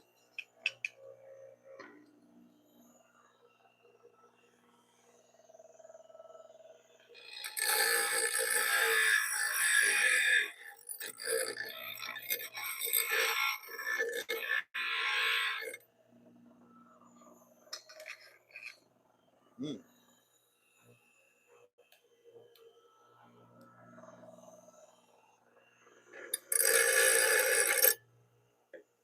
The clamp.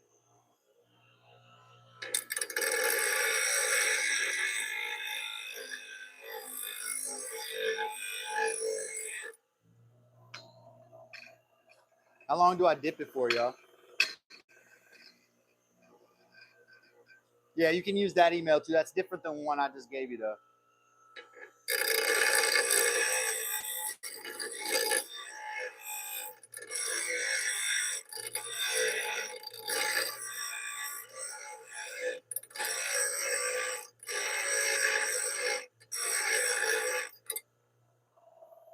That didn't discolor through that, so I can go a little longer, I think.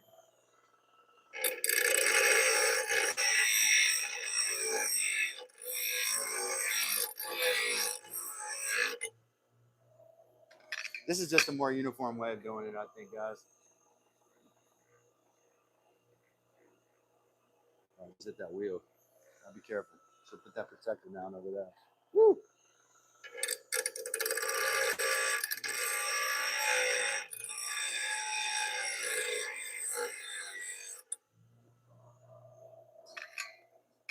We're getting there now, though.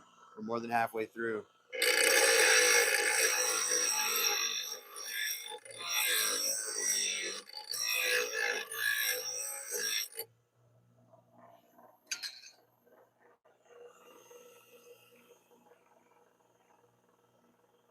Really? Because I'm getting some discoloration when I don't, Mike. But I'll check it out. Isn't it better more often than not enough? See, look, discoloration, see? I'm trying to avoid that. It's getting real hot. It gets real hot real quick. I'm not using oil. Remember, this is water. And that's real close to where I need that blade to be strong. Let me cool it one more time there.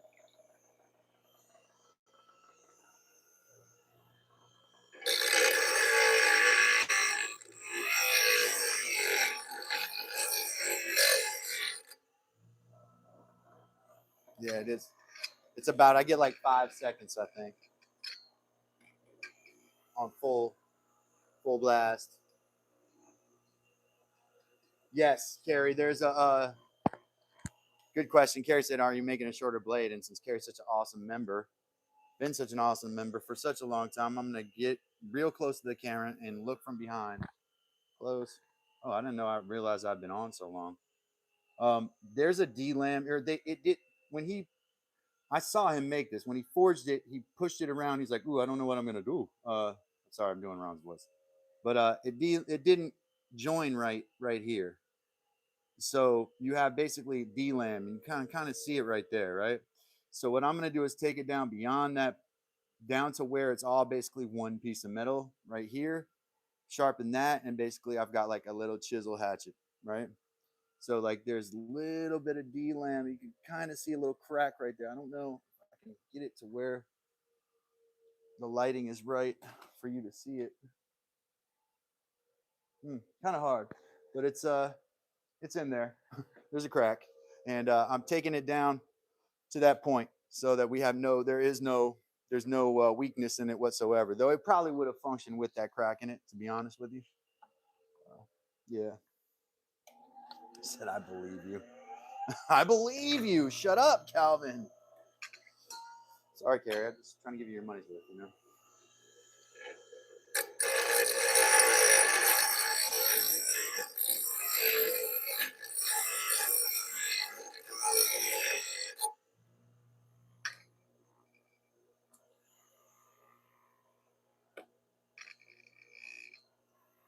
It's not really hitting my blade. I probably could go longer, Mike, but I don't want to.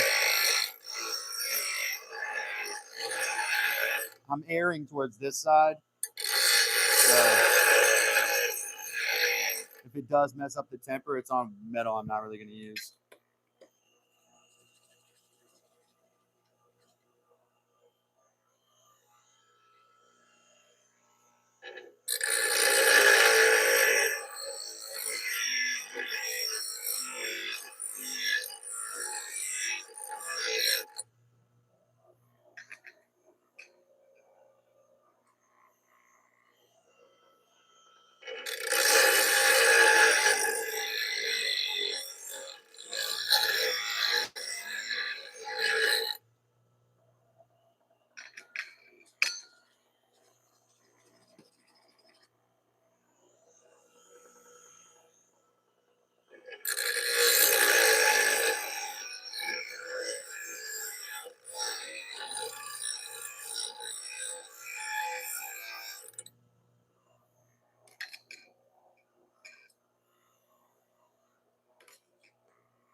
Y'all see the other side of the wheel?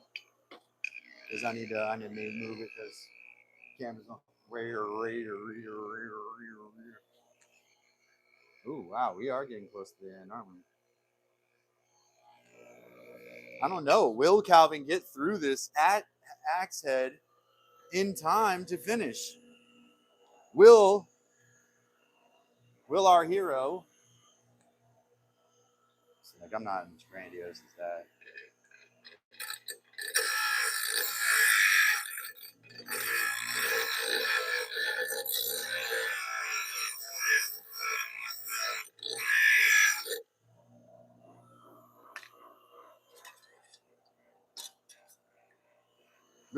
Will our hero finish this hatchet?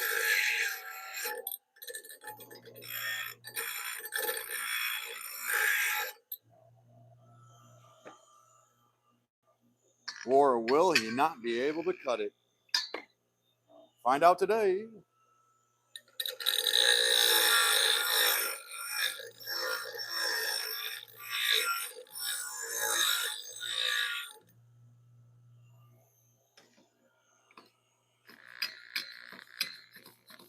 Dun, dun, dun. This is repetitive. I knew I had to do it. I knew it might not be popular, but had to be done.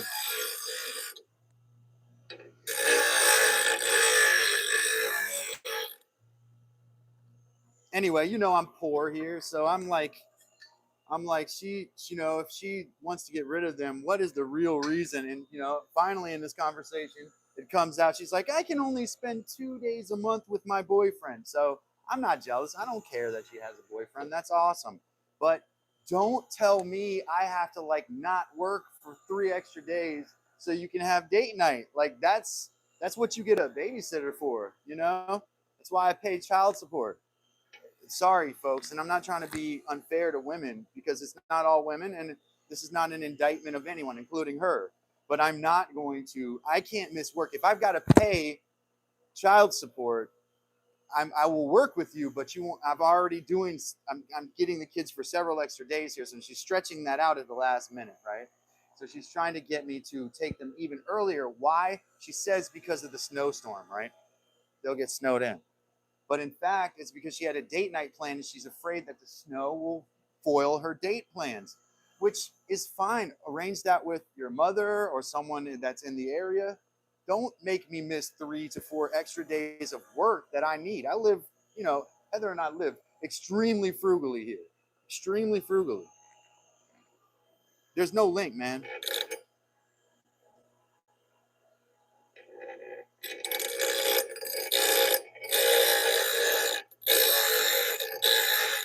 There's no link. It's an email address, bro. Dad's Workshop Calvin at yahoo.com. All one word, Dad's Workshop Calvin at yahoo.com. You're already making me work, Malik. Right? No one wants to do that, Malik. You just get the email. Send me an email, Malik. I was a teacher for almost 20 years, the better part, 17 years I was a teacher. Malik sounds like a young person to me.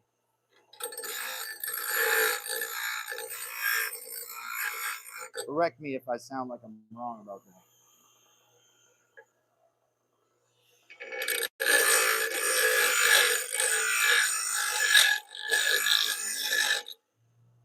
We're so close.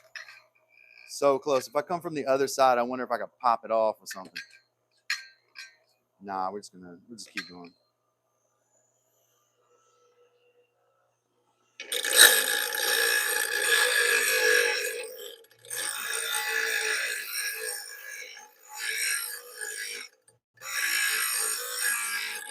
Yeah, maybe if you bring a charger out here, that'll probably help. I'll be able to keep going so that we can keep people can see me kind of come to a point of completion.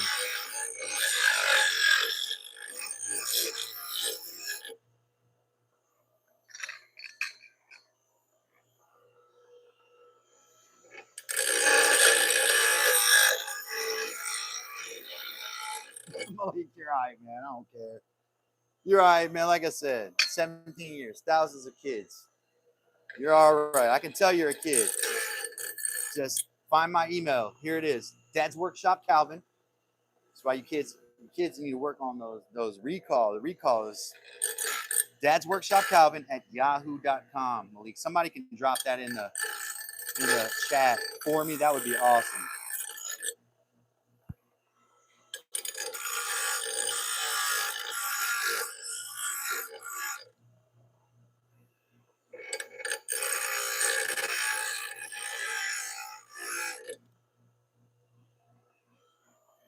Hey, I got a bottle opener. Don't be sorry, man. I'm just messing with you.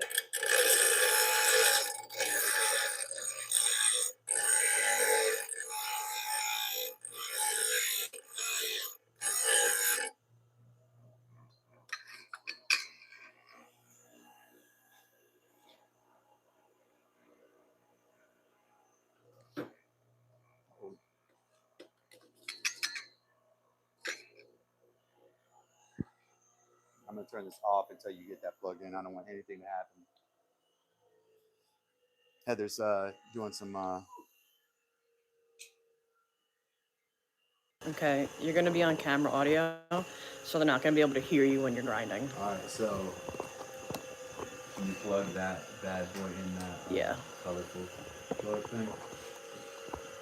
Hey y'all, I'm switching the camera mic so that we can keep the live stream going a little longer today, because all of these chores I had to do, including grinding this hatchet, obviously is kind of a bear. It's a lot of material. Does this disappear into the air, or am I breathing it in? There we go. Is it on the ground or something? Somewhere is it all gone, all gone. Like a baby would say, all gone. Some of it's in the bottom of this metal thing over here.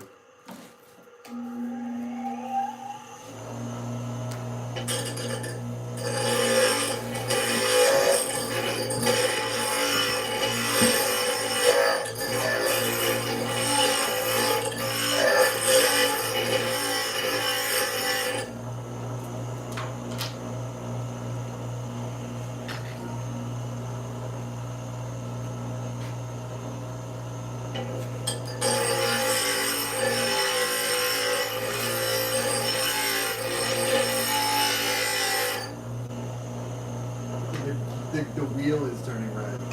That's funny. Mike said, "You're just clearing the air, Cal."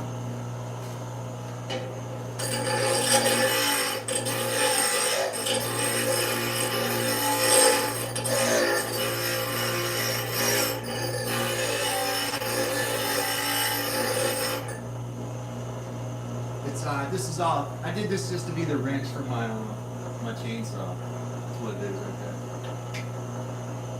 Just a fancy wrench. All right, we might have to go ahead and angle now because this wants to grab onto the angle.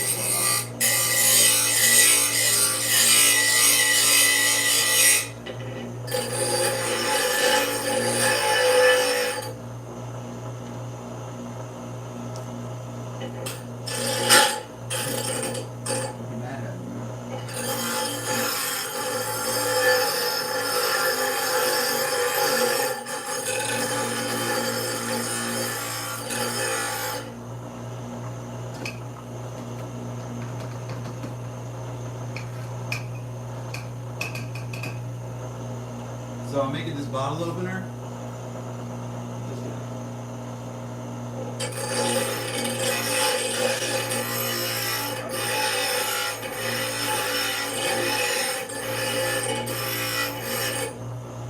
Cutting off the point where this hatchet couldn't weld back together. It's made of spring steel, so hopefully you can hear me over there. Oh, no.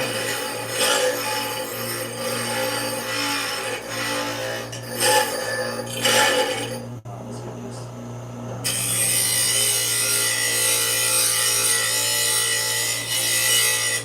Get if that's soft or not, so you have to.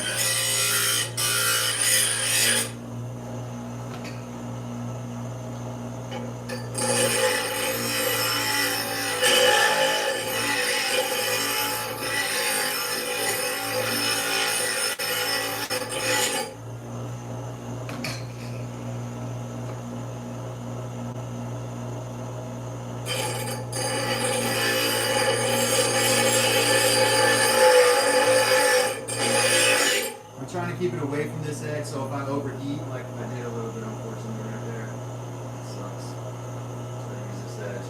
I don't want to like mess up the temper, so I'm trying to like kind of dip it, but keep it towards this side.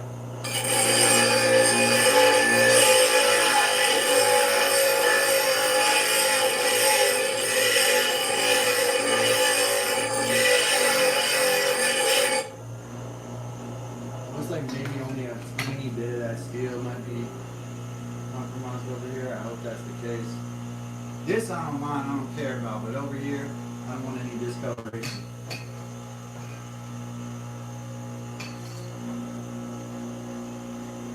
Yeah, it'd be a battle axe for one shot. You hit a shield with this thing and it'll come pop. Well, nah, probably not, because the spring steel so super flexible and strong.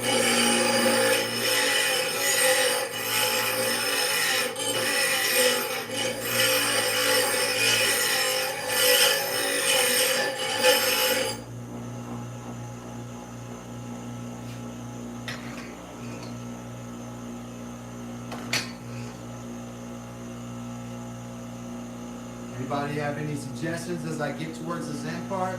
Will it fly off and cut my face off? I mean, I'm so serious. I'm dead serious. Do I need to do anything? As I've never cut this thick of metal before with a bench grinder. I've cut, little bits of lawnmower blades. They're not this thick and they're not this kind of metal. So, somebody, what do I need to do right before I I get to that edge, I don't wanna throw anything across the room. Anybody?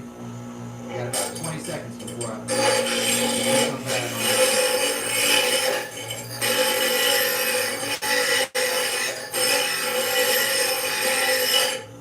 Thank you, Roger.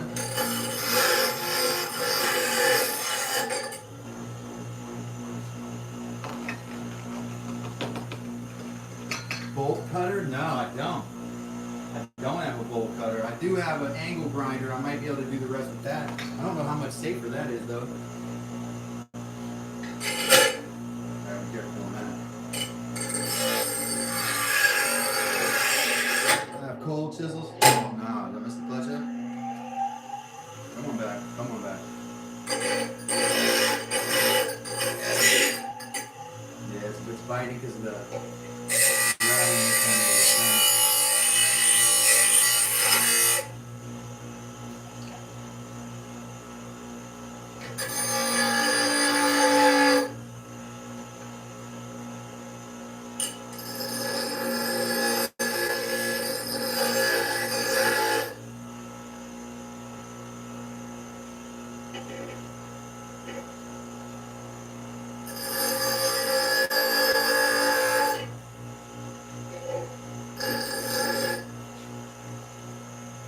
No safety tips, just it's about to come off. I'm about to get rid of it. Dan said, do I have a bolt cutter? No. No, I do not. That is a tool I want, though. You know, they're really good for breaking into places.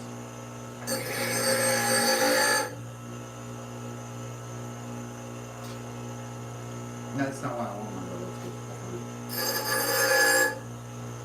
Just heard that.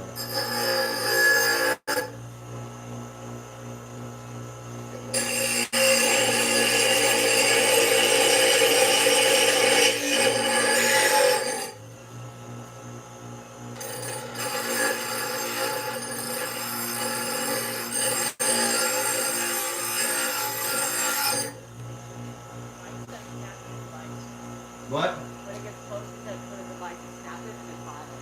Makes sense. Yeah. I don't think it's quite close enough for that yet. Nah, but that is a safer way. Yeah. But yeah, that's a good idea.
Watch your face, okay? Did I get hit? I didn't see it. Oh man, I want to use this inside edge because it's traveling, man.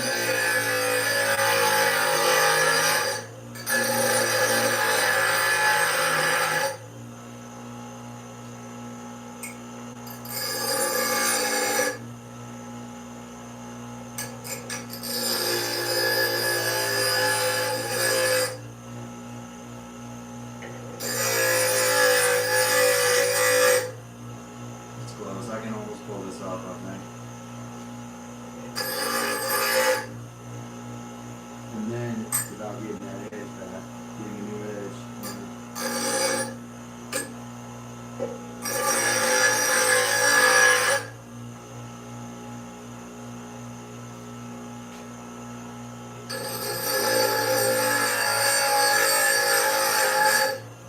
If you see me switching wheels, it's just so I can try to get it from a different angle. It's kind of getting trickier and trickier to find an angle.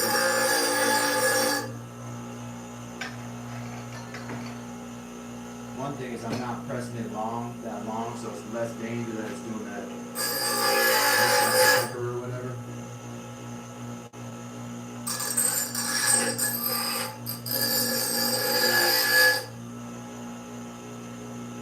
I'll get one more couple of seconds and I can probably peel that away. You're right, I do not watch my just throw the shirt. Put some my eye there. Big goggles. Alright.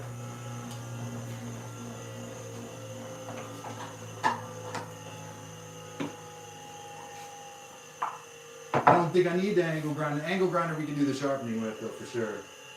I think I just what I need to do here. Yeah, okay, definitely. Yikes. Thank you, Tiffany, for your input. I do not want to do that.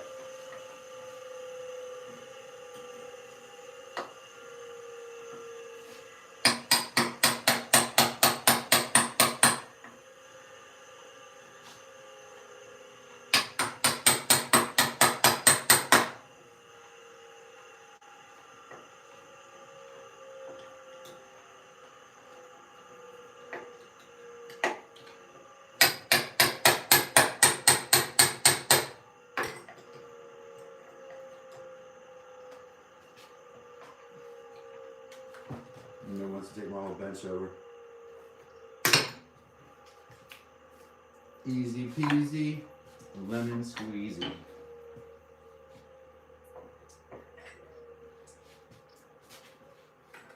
Look how easy that was. It only took like an hour grinding it against the wheel. Using the entire grid of the wheel. Nothing, you know, it's like nothing.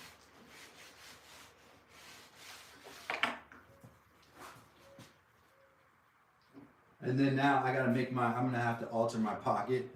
But I think like Mike said, angle grinder for the edge here, probably a good idea. I don't see any more cracks, so I think we did get past the crack.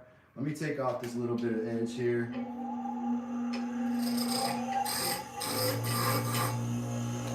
Not fast, so I don't need it fast for this.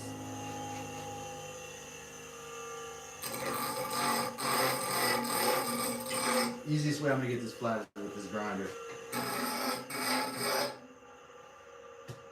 And I want to do it carefully, I don't want to overheat it.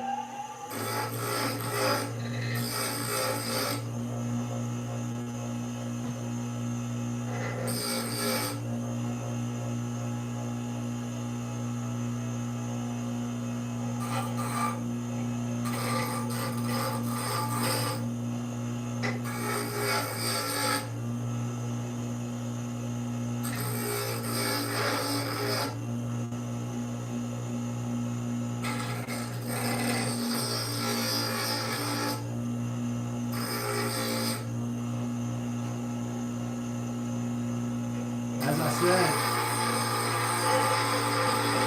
I'm gonna actually put one sharp edge on this one bevel to make it like a chisel head, so that it can be used for bark. I just got deja vu. You ever get deja vu like that?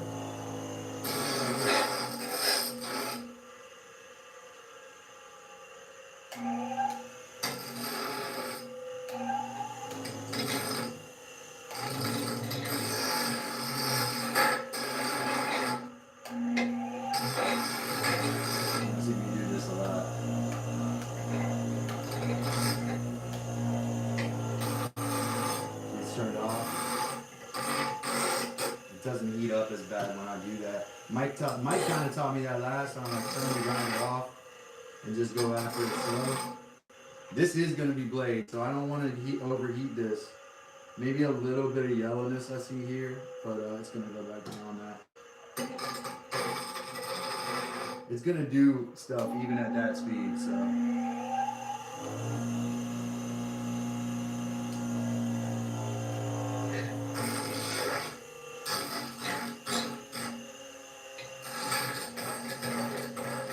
worry shouldn't be over yet. I need you to worry more because I'm still doing stuff.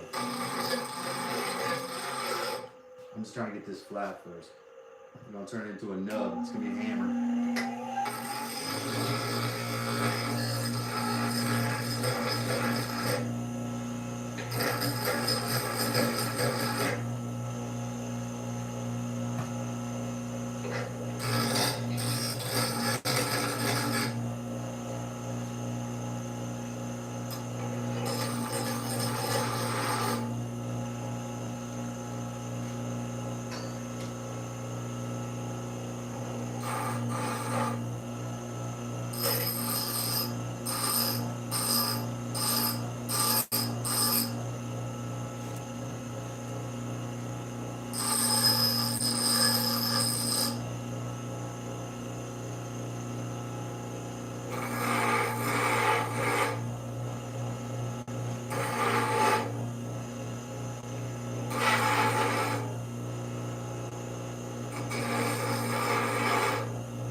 Try and get it flat.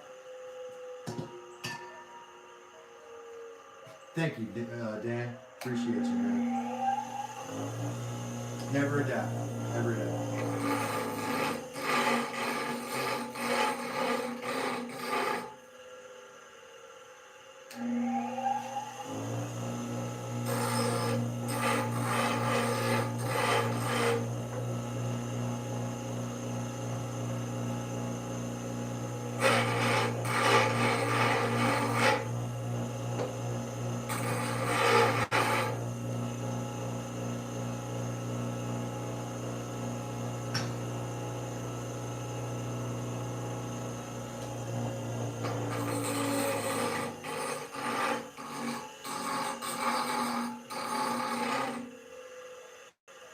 Why am I turning it off? Because, as I've been advised by Mike and others, keep that temperature low.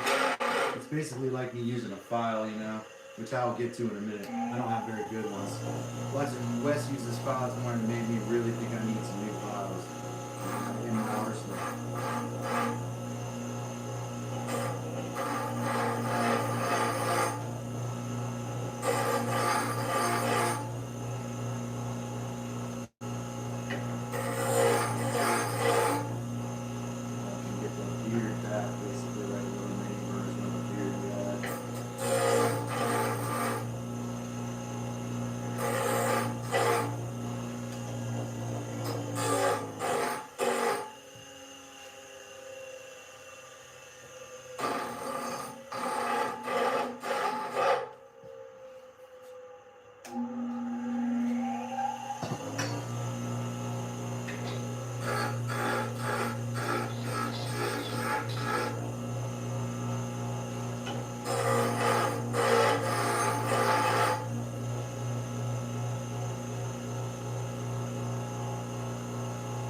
Getting flatter. Getting flatter.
we got here? One here, bad luck.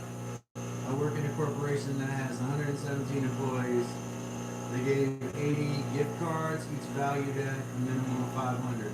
Well, that's like good. That's good news, isn't it?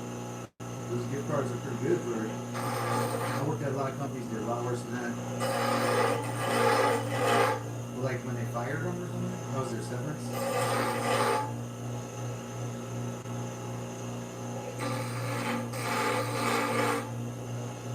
I missed half of it. You know how I am. I missed half the conversation.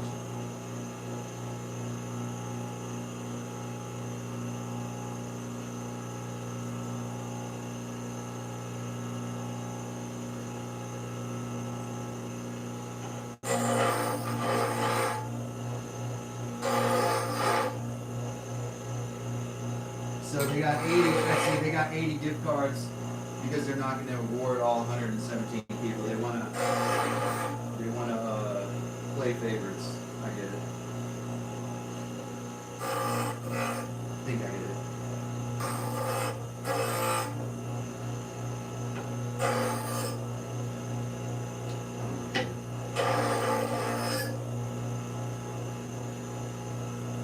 I just want to straighten this little mess out at the bottom here.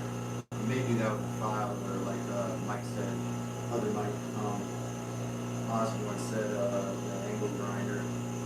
Yeah, let's do the angle grinder for a minute. I think I might could use the angle grinder for a second here.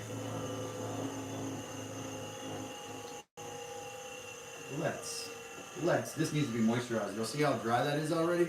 A day after putting this on here, it needs brain material. So I'm gonna take some of my brain stuff and put it on here. Thanks for being here. This is Dad's workshop. I'm Calvin. We just took the end off of this hatchet because it was like, I don't want to call it D-lam because like Ron said, I don't know that much about metalwork, but Ron said that you can't get it to like, it won't join itself when you wrap it around. So I guess in the future, make sure that if you make a hatchet, don't make it out of spring steel unless you have another steel that you're going to use to Trickier part about this is if I want to douse it with water, I can't really do that. And angle grinders are like just pretty much as dangerous as those bench grinders, except for they're not mounted on anything. This is like a wood flap disc on here. It's not really what they use for metal.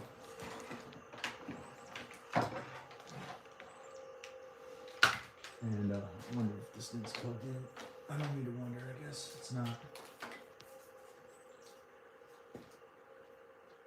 Oh, she must have taken my mic inside of the charger because I don't see it on the charger here. Unless I stepped on it. I've got my little angle grinder tool around here that I changed that head. I don't really like looking for stuff online, but if I have to, I think I got it pretty handy. Yeah, right here. There you go. I've got a bunch of other flap discs and stuff. I think I might change the flap disc here. Make sure you don't turn this on while you're doing this. Generally unplug this when you do this. Find a spot in it. Spot where it wants to bite.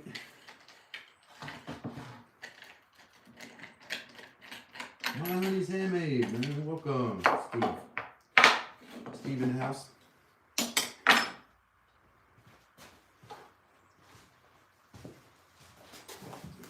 Now, where are my flap discs? I thought I had boxes of these over here. Maybe I'll just, if I can't find one, I'll put that same one on. But I swore I had boxes of flap discs. I got them like on oh, here's a, this is not nothing here.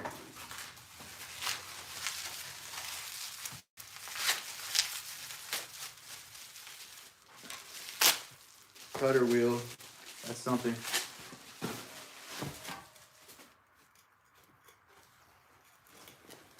What do y'all think about a cutter wheel, huh? What can I do with that? Or should I just put the flap disc back on? That flap disc looks worn. Let's use the flat disc. And I found this little cutter wheel, I think. Came from one of those bin store places. If I see any tools in those places, I usually pick them up. Because they were nothing. Those things are kind of going out of fashion now.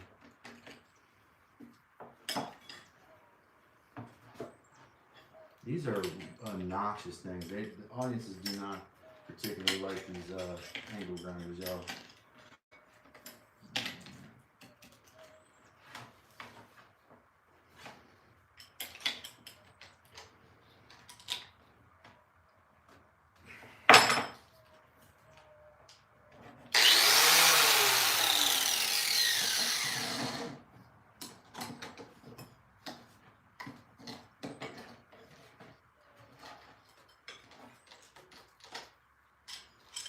I'm just making sure I got it tight. I've had these things fly.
Pelado, welcome.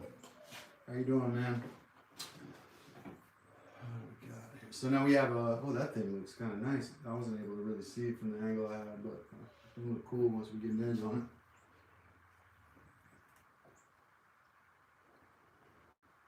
it. The ebonization I can see coming through too. You know, we do the thing with the oak galls. I just want to put some oil on it. I don't mind. I'm glad it's looking weathered like that. I like that a lot, actually. Quite like that. All right, I want to put it like this because I want to work from this side.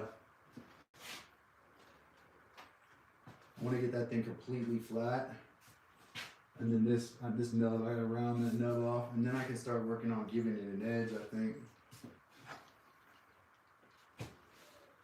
Hey, Lions, what's up, man?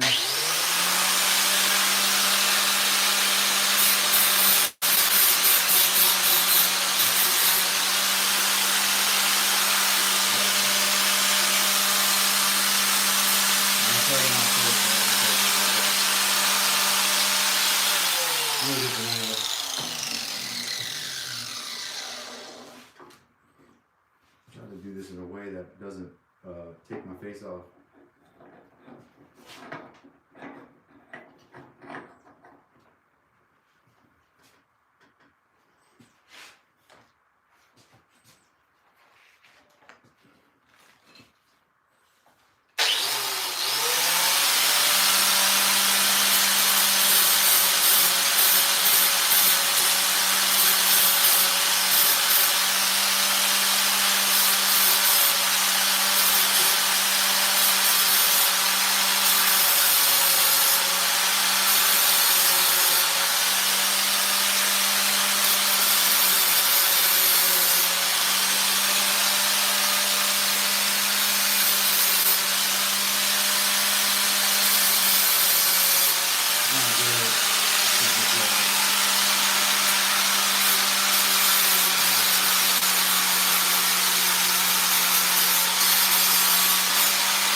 start, it was doing like zero, nothing to that. Hold on one second. I'm gonna take the file out, dude. It's so fun to see Calvin using power tools. Hey man, I like power tools. I'll say this again, as I've said many times. I like power tools.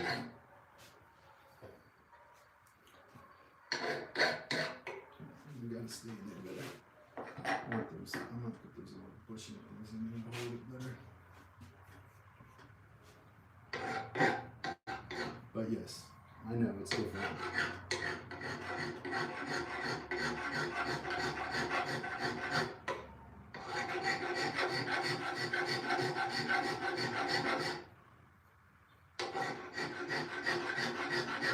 I'm just trying to get this kind of edge down here. I don't think I want an edge where there's like little nicks in the bottom here, so I'm trying to even that out. I want like a, is it that Ron had the other day with those Farriers, the Farrier files, Farrier wrap.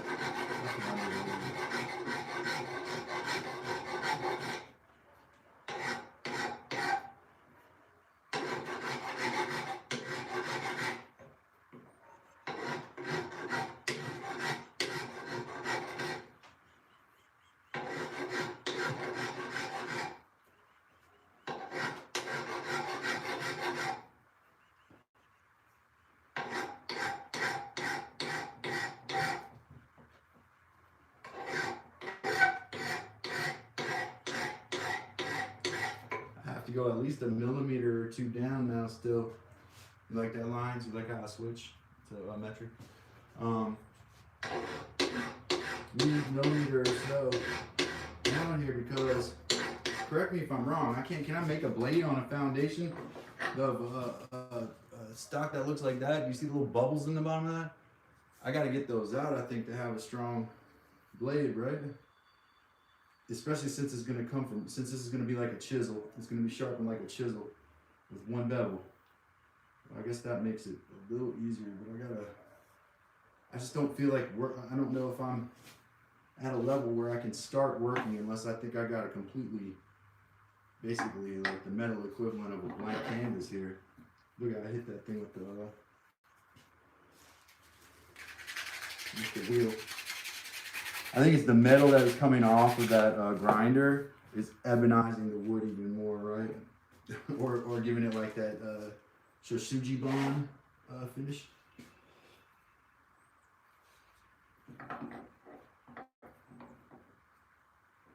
Oh, what happened? Oh, everything's fine.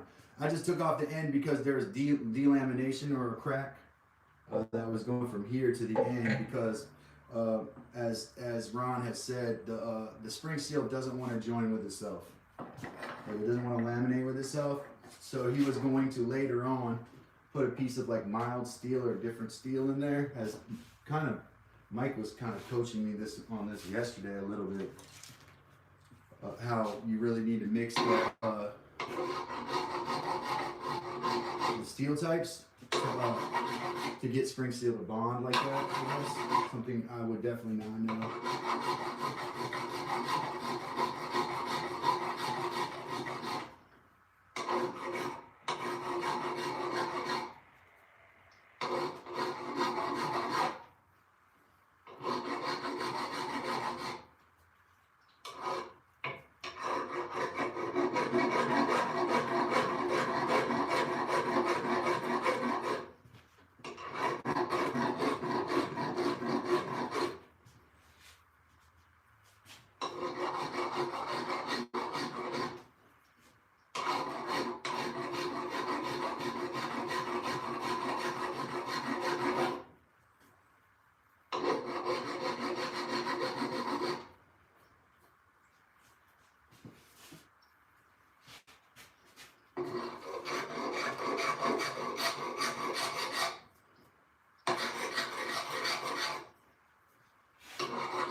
What I'm trying to do now is get this thing completely flat so that when I'm grinding, I'm a novice at this. I don't work metal very much. So I want to make sure that when I do it, it's as simple as it can possibly be, because I do not want any complex troubleshooting that might involve me having to Discord message Mike or someone else. Like, what do I do? No, I'm just kidding. I just don't want any trouble. You know, I just don't want any trouble.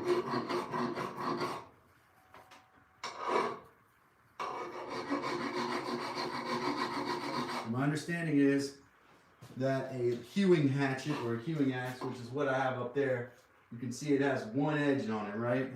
I don't use a general purpose hatchet very much, so this one's going to be for bark, and so having it smaller is not a big problem.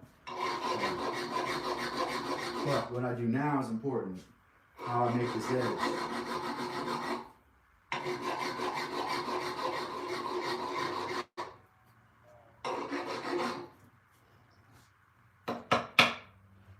Certainly is, man.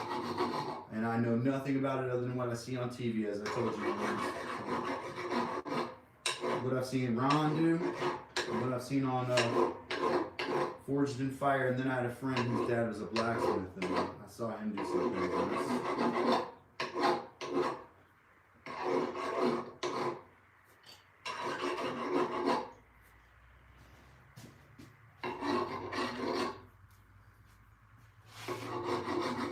Dad did blacksmithing as a way to like deal with his Vietnam PTSD.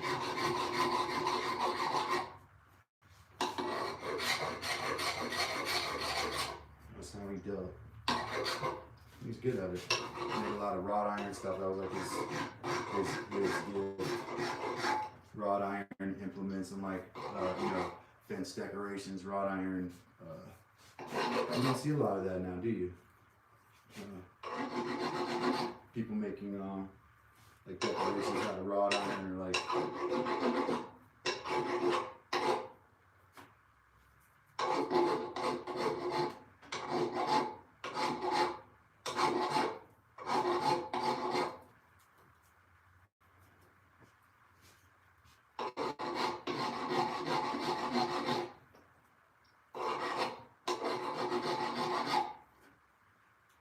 getting flat now. I'm getting to the end of those little divots.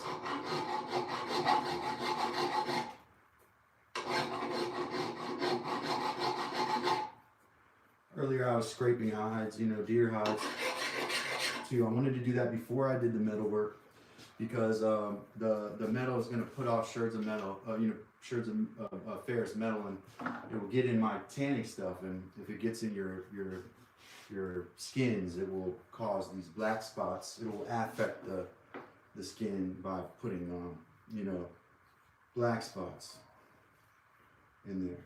So we don't want that. This is pretty square now, I think.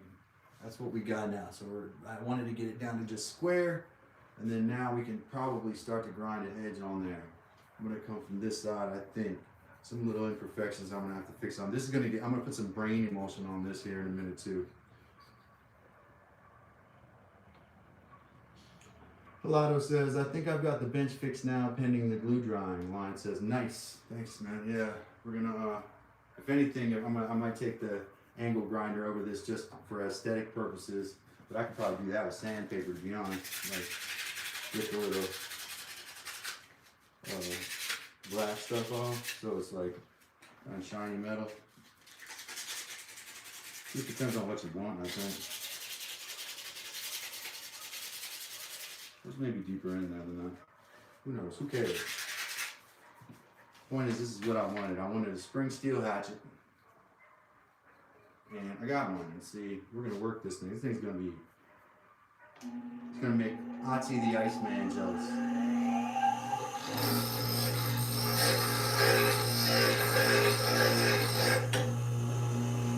Winch.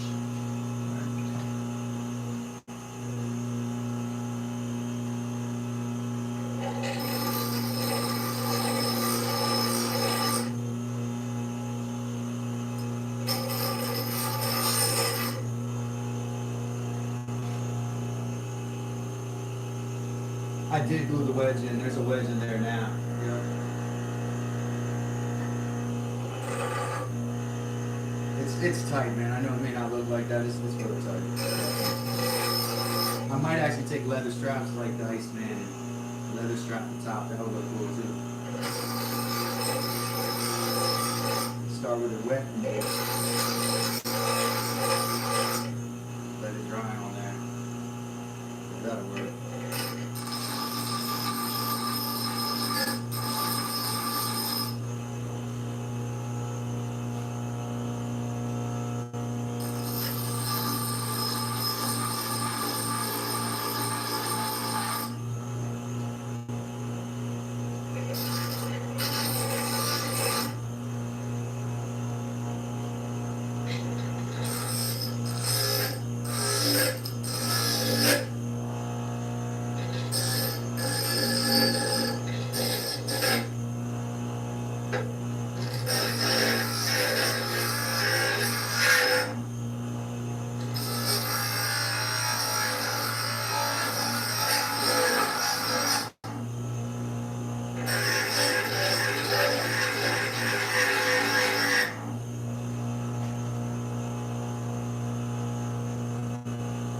Don't discolor. Don't do it.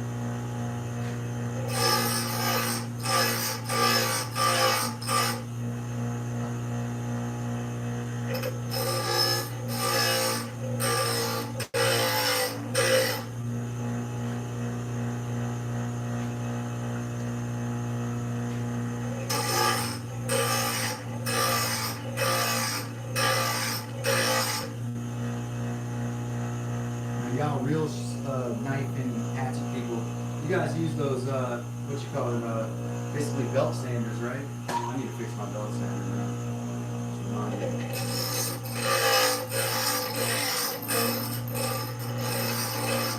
But it's not like my belt sander. We're talking about these ones that are vertical, you know what I'm talking about? Oh, appreciate you, man. Thanks. Do a quick live stream.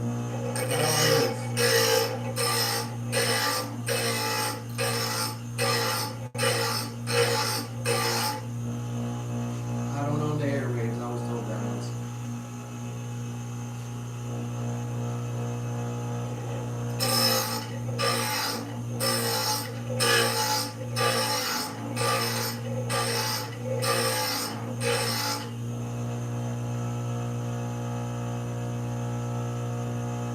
Getting that edge on there, kind of.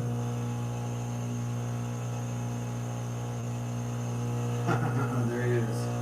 This live is fire. I feel like the sparks are really flying. I just needed something that would test my metal, you know? Just like you to metal in my hatchet shaft. It's just a hatchet job, man.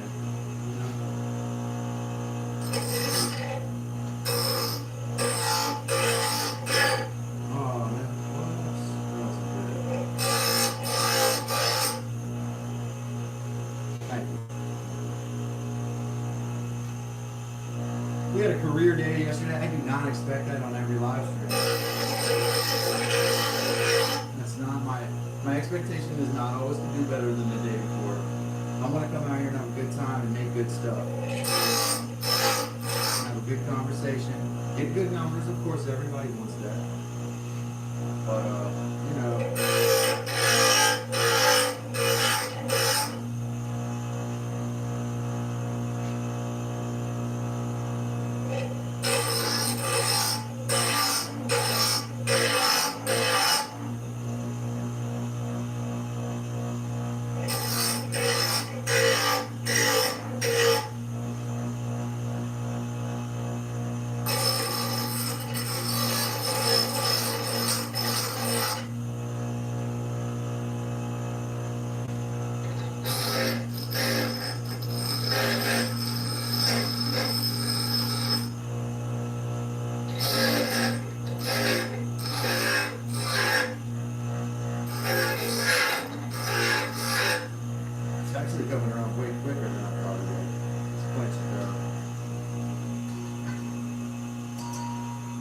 sharpening your skills.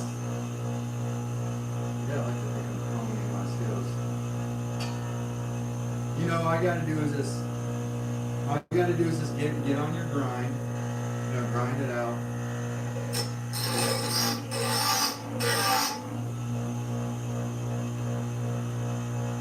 Then you'll know if you really cut it.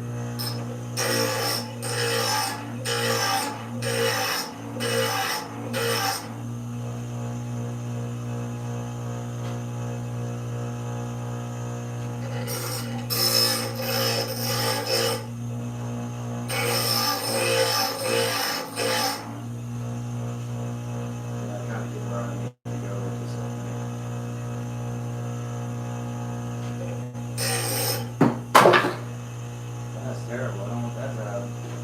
Might be the end of my sharpening stone there, guys. I fell off a bit. It's not great.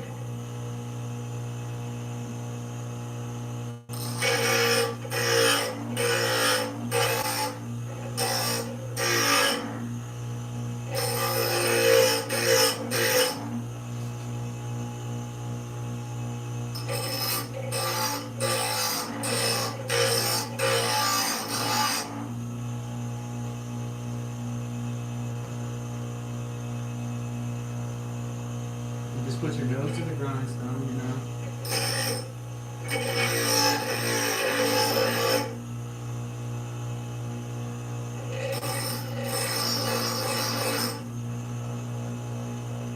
I'm a steely guy, you know.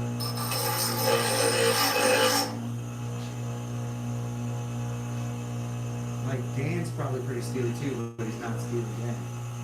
He's woodshed like me. They like the jokes, I just increase my numbers and not manufacture. I like the corny jokes.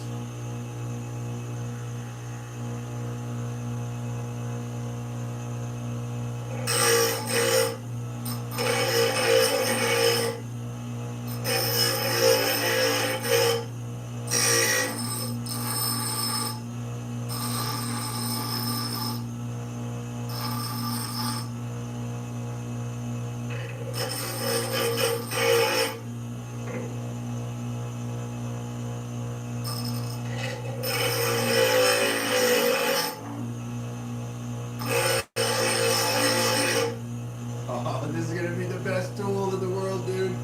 This is gonna be so freaking useful to me, man. You all have no idea. I'm gonna find this is gonna be my favorite tool.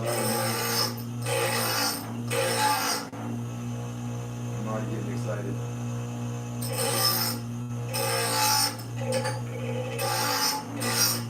I'm gonna get this thing such a sharp edge. It's gonna get a sharp, large edge, and all you will have to do will be just hone that edge.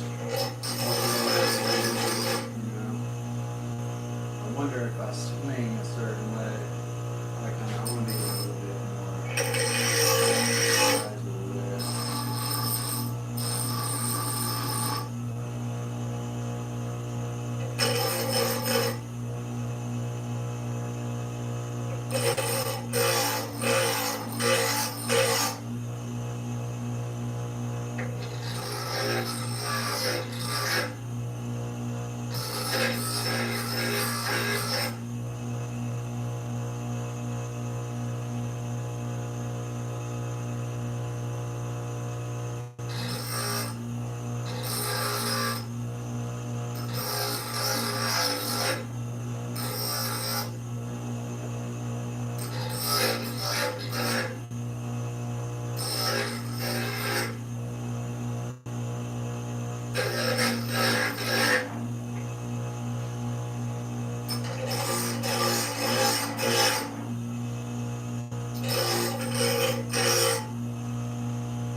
Let me show you where I'm at so far.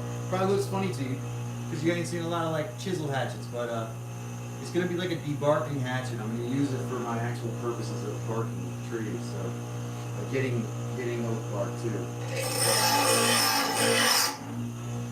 Honestly, if it had 2 edges on it, you don't need much bigger than this. They make hatchets look ridiculous.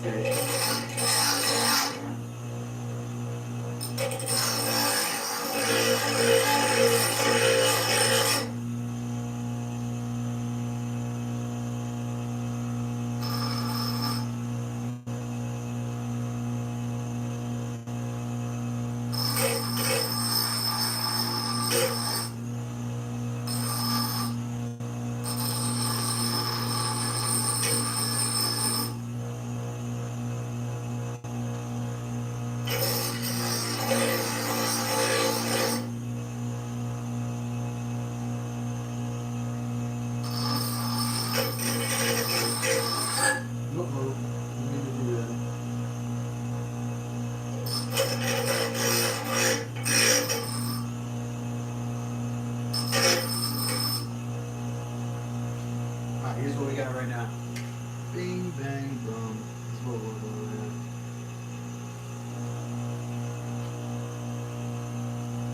I might just put a little more into, yeah, because it's a little rounded at the bottom here.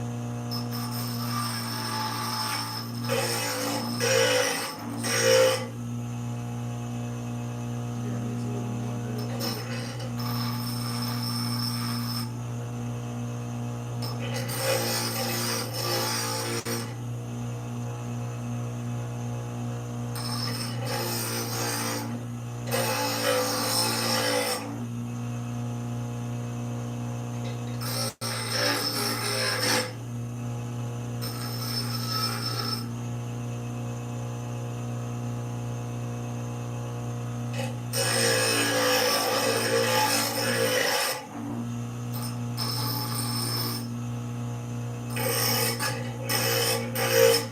Alright man, let's take the file out. I think I could probably file some of this here. Seems like it would be like a grinding wheel for sure.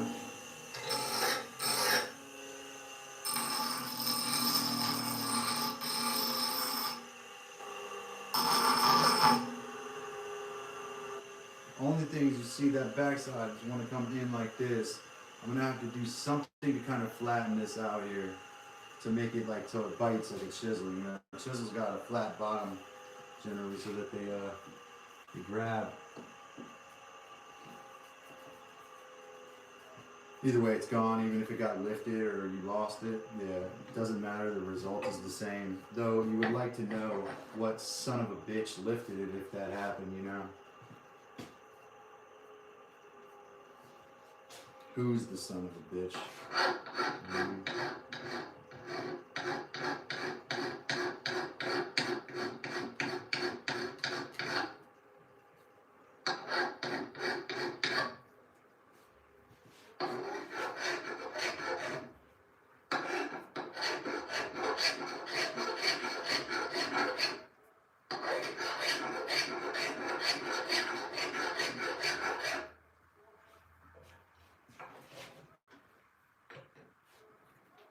Flat bottom chisels, they make the woodwork real good room.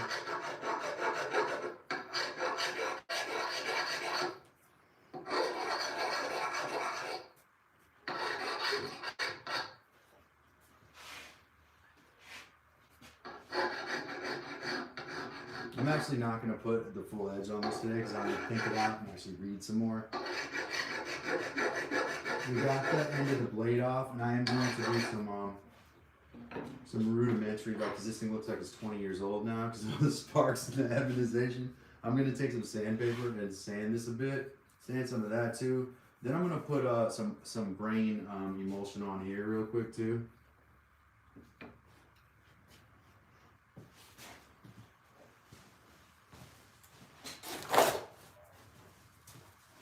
Let me see here. What was I over here for? Probably some particular reason.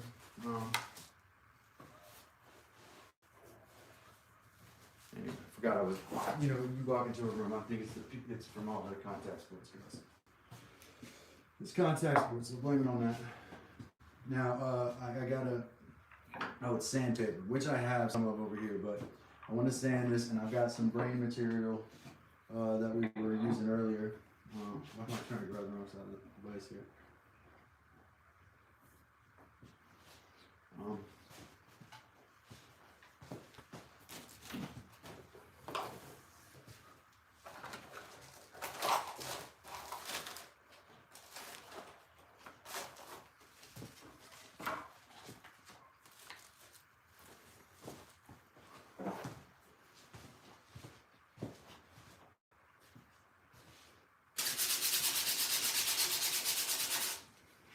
I've been wanting to see what that metal looks like under there too.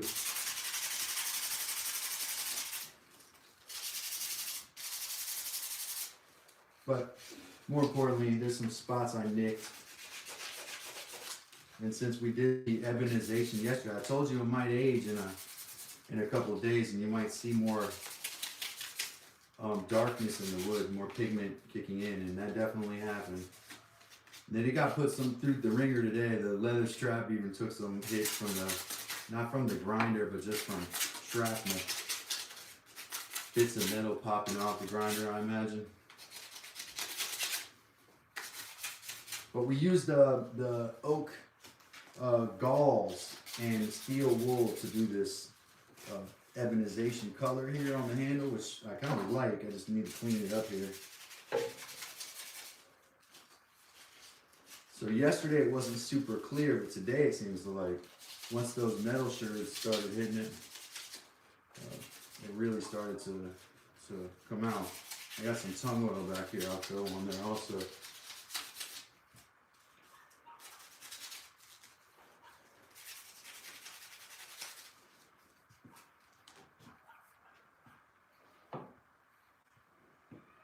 Alright. Kind of alright. Let me get this spot in.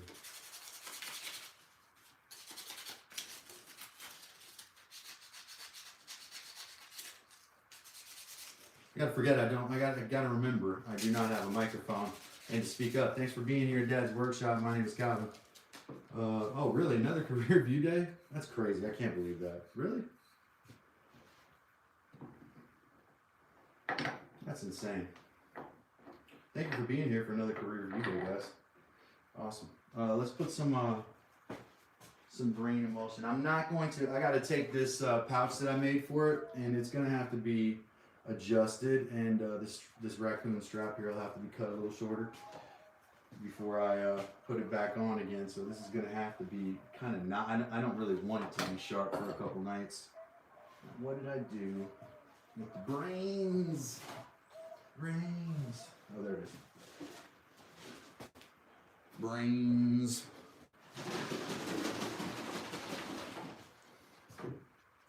Brains. I like to use my hands for the brains, as I've said before.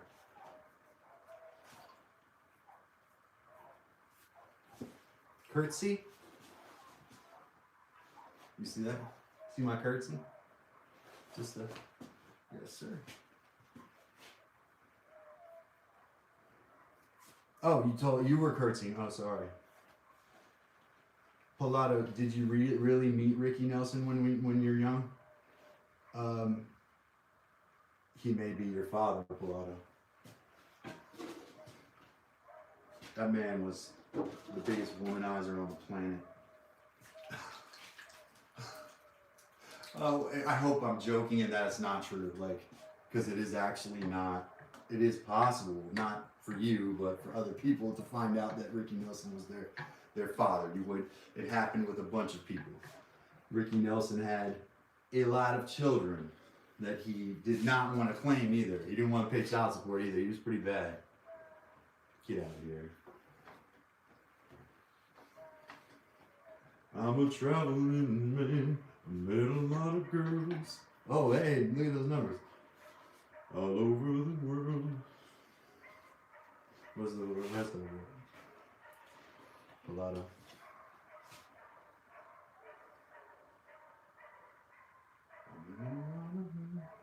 Oh, I'm gonna get sued by the Ricky Nelson estate.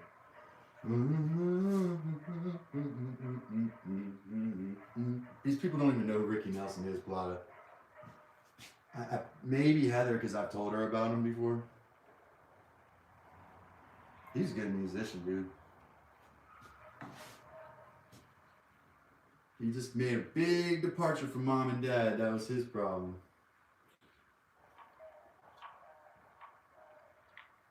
Kid, really? My youth leader in Ricky Nelson? Really? That man was crazy, man. He was very wild in the back, on the low. Like, people had no idea.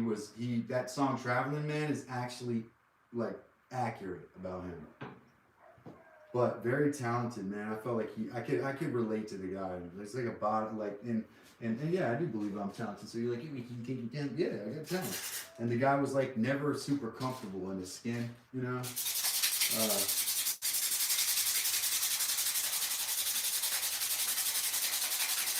Good songwriter, and like even guys like Elvis looked up to Ricky Nelson. Buddy Holly, I think, took a lot of inspiration from Ricky Nelson at a young age, right? So Buddy Holly had some, I think, exposure. Ricky was a Southern guy, I think, and that's why it was kind of part of the creation of the rockabilly genre.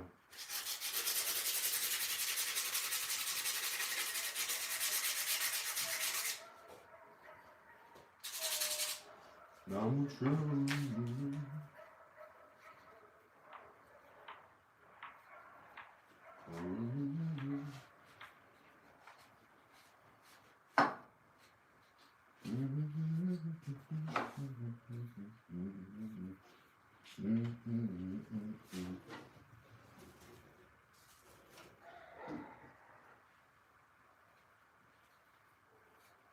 Now, I talked to Caleb on the phone, and he's probably not still in here anymore, but I talked to Caleb on the phone yesterday. Caleb was like, yeah, you got to put some glue on there. He's talking about undoing the stitches. Now, I will candidly tell you, I'm not going to undo these stitches. So that part I'm not going to do. But the glue, I'm going to definitely do from now on when I do a baseball stitch like this. We'll definitely do glue from now on. This is a brain emulsion I'm putting on the leather on the handle. This squirrel leather was still kind of in the process of drying. I wet formed it to the handle, and then, see, that's a little loose too, isn't it? And we're gonna have to, we do need to add a little bit to I got an idea, which is, I'll tie this thing to the top with rawhide. I'll put rawhide laces over the top here, and we'll just cleat it on with rawhide, or with tanned hide. Both of those are possible. I probably have some of it out here, to be honest. We'll take it, I'll wet it. Should I or should I not do that today? Because once I do that and I put that on there, if I grind this a lot after that, that's going to get on that leather and kind of, I mean, it'll give it character, but not necessarily. It's something. I could do it. Ricky Nelson. You talked to Ricky Nelson when you were a kid? R.I.P. man, Ricky Nelson, the late great. He passed in a plane crash though, like in the late 80s or early 90s.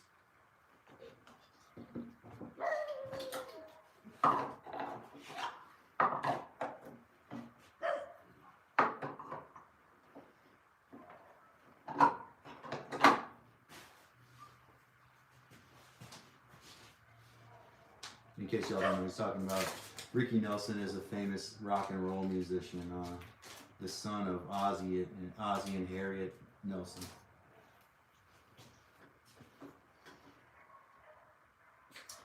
So, thank you for being here at Dad's Workshop. I think I might actually wrap it up with that for today. We've been going for, I don't know how long, a long time. So we did some leather tanning, we used some grain, emulsion. Yeah, 3 hours. That's like exactly 3 hours right now. So appreciate everybody being here. And you know what? I could probably tie some of this leather on here, maybe just to kind of. Let me find some scrap. My scrap bag's inside. I got 1 or 2 little pieces here. I need a bigger piece than that, though. I need some longer ones. Maybe if Heather has a minute, she's probably feeding dogs and stuff. Alright, so you can take a piece of scrap from the outside, and I can show you what I'll do here. I'll take some of this, I'll go around this and take some cordage from kind of the outside. Though I have scrap inside, I hate to do something to a perfectly good hide here, but what I would like to do is take some of the leather from this outside and take the hatchet and basically do what you saw if you looked at the Iceman Lotzi's axe. He had leather cordage around the top. Now I'm feeling this wedge in here. It's not making me feel super secure. It is loosey-goosey. Not too loosey-goosey, but it's just not, it's not good enough. I think some leather cordage around the top wouldn't be a bad thing. So I don't know, maybe I should wait till I still have a live stream tomorrow. Oh, 92, so that's up in the top 10 for sure. Yeah, yeah, so that's a really good view number, but we don't worry too much about that. Here's what I'll do. I'll be back tomorrow, and we'll have another. I got tons to do out here. Oh, she's got my scraps. Okay, I can do it. Let's go. Let's go.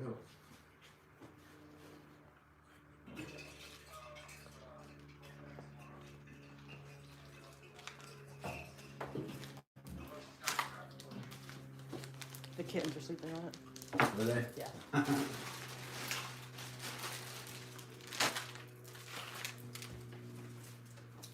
Now, I woke up last night with 2 of the worst leg cramps. One at a time, man.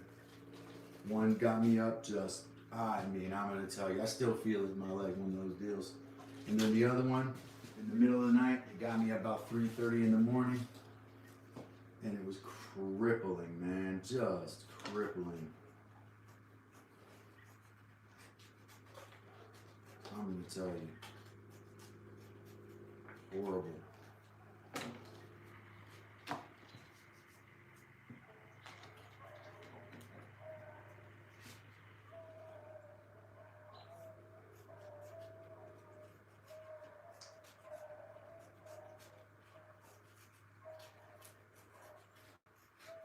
Now, what I really think is the best thing to do is wet this here. I'm going by ear. I did not Google this or ask AI or any of that. I'm going to wet this piece of leather. And I believe this may be from raccoon. This might be raccoon leather here. So fairly thin. We're going to wet this. Pilato, you out of here, man? Yeah, man, it was bad last night. And both of them lasted several minutes. I put weight on them. I tried to stretch. I think it was maybe setting these generators down, that kind of caused whatever. I wanted to spasm that night. But there we go, that's one. And I'm actually gonna put some brains on it because I think that's gonna help with the moisturization. It's just kind of good. I've never done this, nor did I look up how it's done. I kind of, having worked a little leather now, I think I have an idea. And I could probably pull it off. But I think you need a good continuous strap, so maybe this isn't long enough. Maybe I gotta go around the perimeter more. Yeah, I'm gonna take a longer one here. Yeah, this is definitely the perimeter of the raccoon hide here. Let's see, do I have a long enough one I can wrap it around several times in the scrap bag? Probably not. Get down to the last of the stuff in there.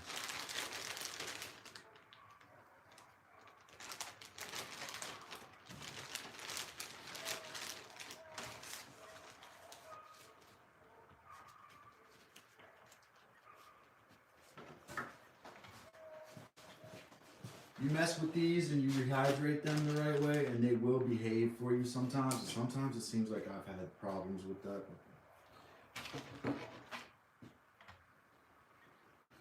What we're gonna do is basically wrap and cleat around this thing. So I'm gonna see if I can tie this around, and this may or may not work. I'm just gonna give this like a knot here.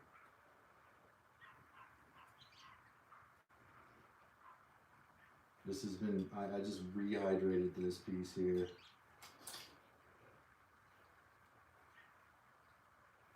And then what I'm gonna kind of do is work some little pieces under this one, I think.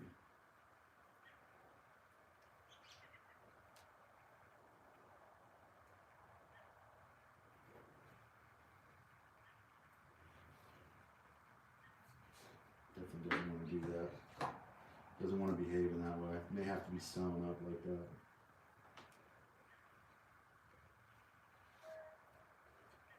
Just wrapped over.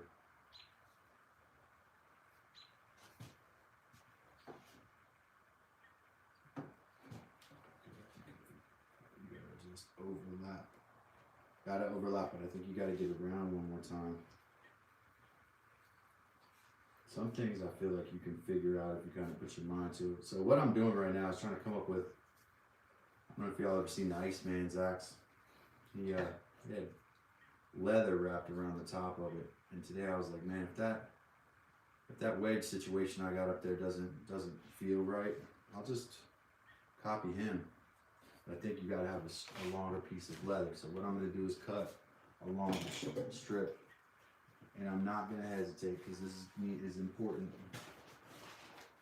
I'm gonna take this deer hide, I'm gonna go around the edge. Stuff I probably wouldn't use.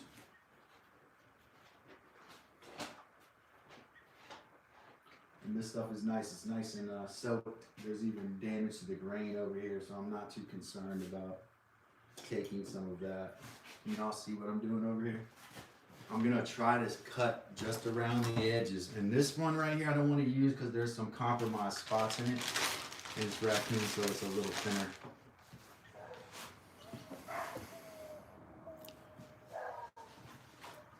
I'm going to go around this perimeter.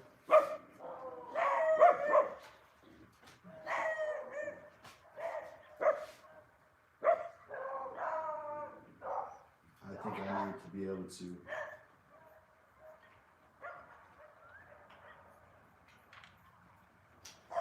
need to be able to get around that handle a couple times so I can overlap and wrap it around. I'm gonna hit a mount here, let it hold.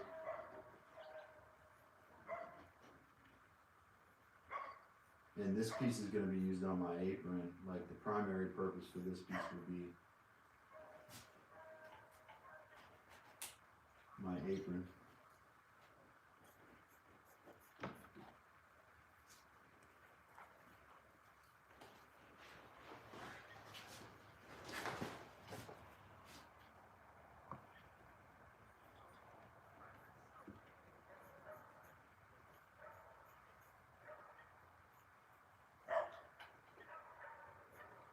Better go around. That's a little bit shorter than what I wanted, but it kind of caught me by surprise there.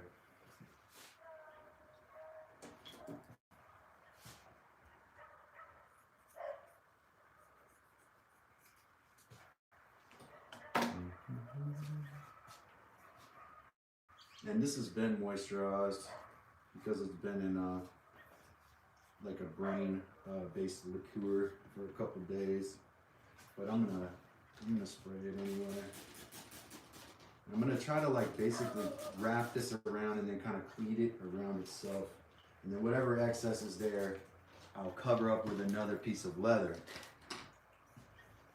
I don't want to get too close to the blade because I'm gonna have to make a blade. It's not really it's not edged yet.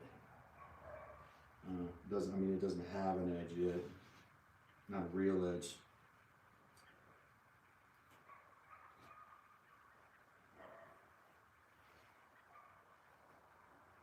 I could probably tuck that and that'll work. So we'll tuck that if it goes around. Oh no, it didn't work like that.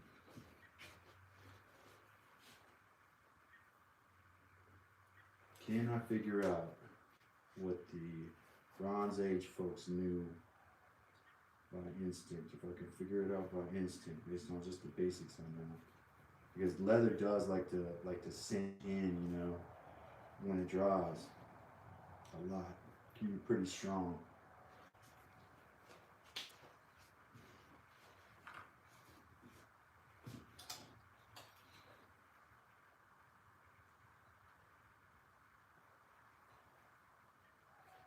I bet his was goat leather. I know that was one of their major food staples was the mountain goats.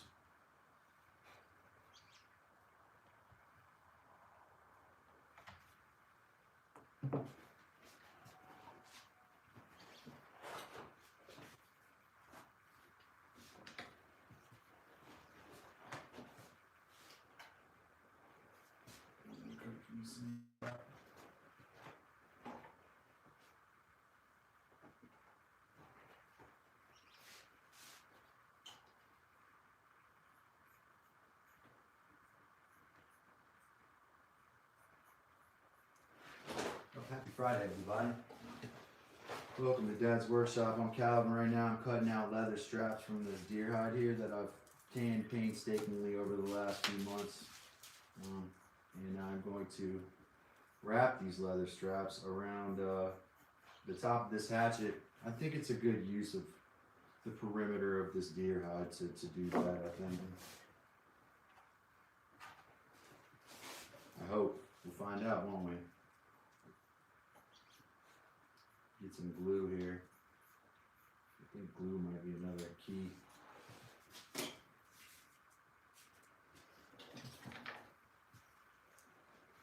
I don't want it to be ugly though. If it's ugly, then I'll take it off. Functional's great, but you know.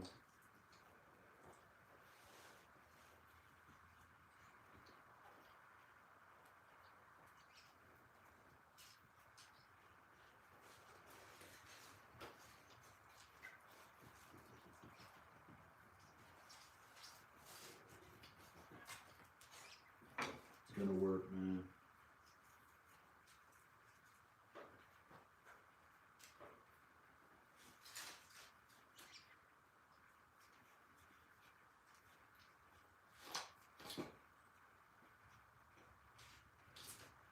Stupid man. I gotta figure out what can I do here. Got that. That's actually tight on there. So that's good. Let me get these. I want to get the excess out of my way. Summer, there is nothing down here for you to eat. I want to get the excess out of my way, but I actually don't think I should. I'm gonna leave them there. Start with that. We're gonna do like, you know, a boat cleat type design here. Right around. Do that. Overlap. Make an X.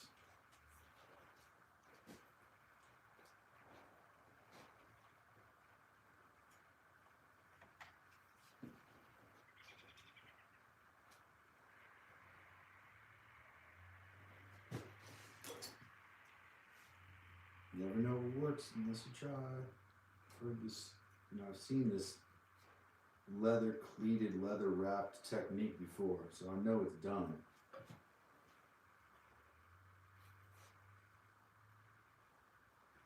I think you just got to put a butt ton of leather on there, basically.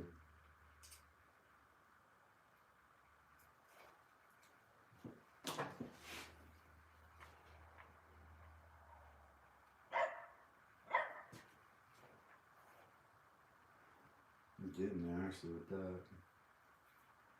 I look Stone Age with that thing, man. You even got the fur on it. I kind of like that. I'm not gonna lie. It looks like a bird beak.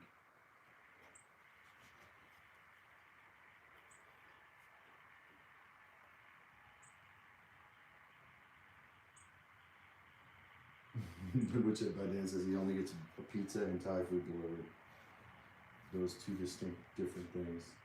Alright, we're gonna do another strap around that, I think, just to be sure, because I think kind of the more the better when it comes to this. This one I'm gonna glue though.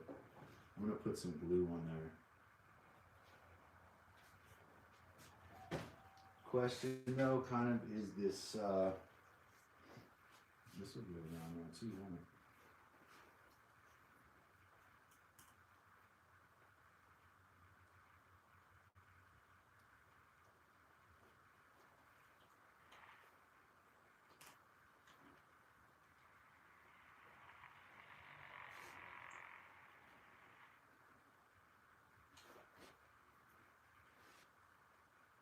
What I've been doing is pushing it under other pieces. And it seems to hold actually.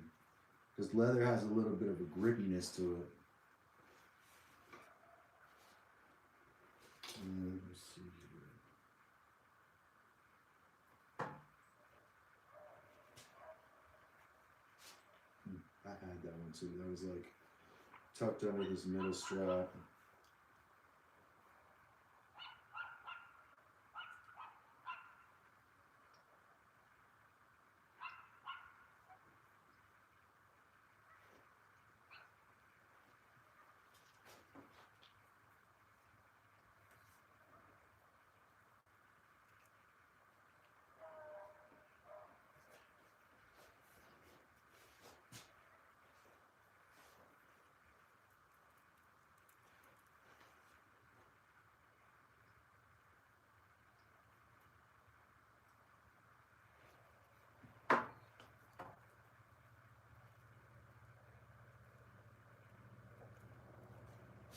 Okay. Well, I kind of got this one down. I'm gonna see how I can get that strap. There's a little bit less material there to kind of get around. What I need to do is get another even longer piece. I think I don't want to. I'll cut this off. I don't generally want to do that unless you know it's gonna work.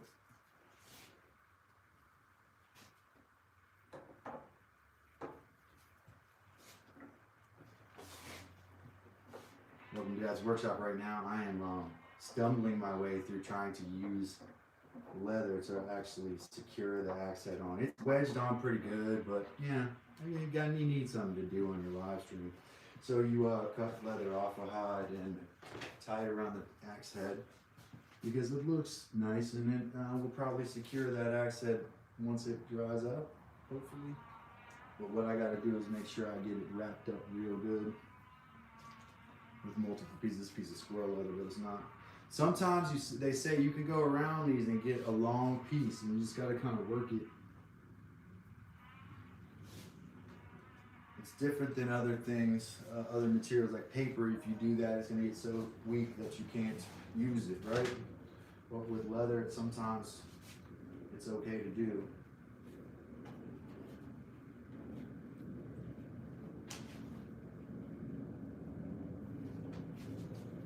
Nice and strong right here on the edge, right around the neck, and the grain is kind of broken.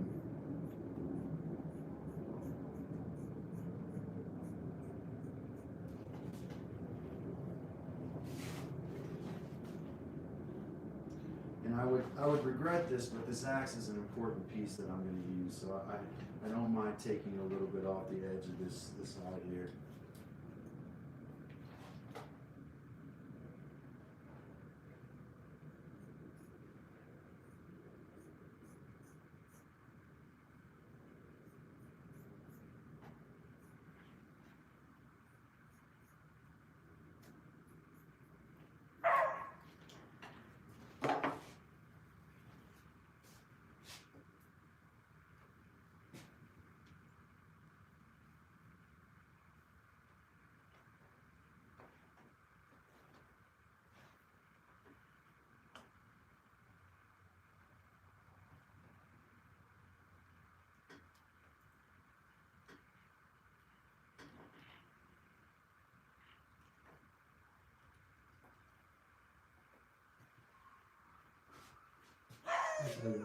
It's so ugly. It's not like any design to it. I think I would probably like undo this and just try it.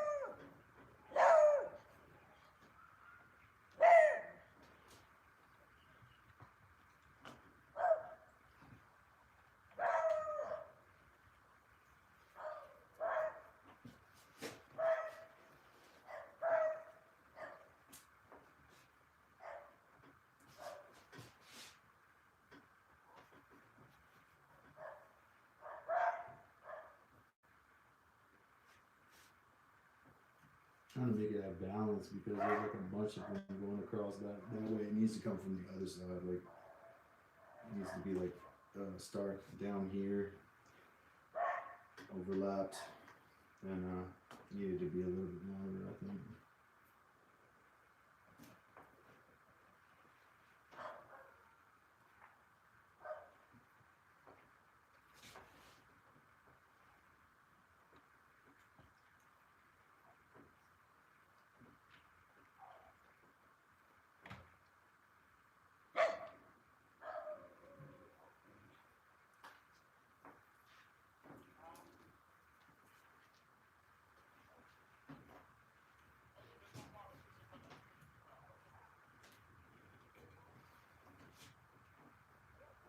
I'm going to finish this, and I am going to let this idea go.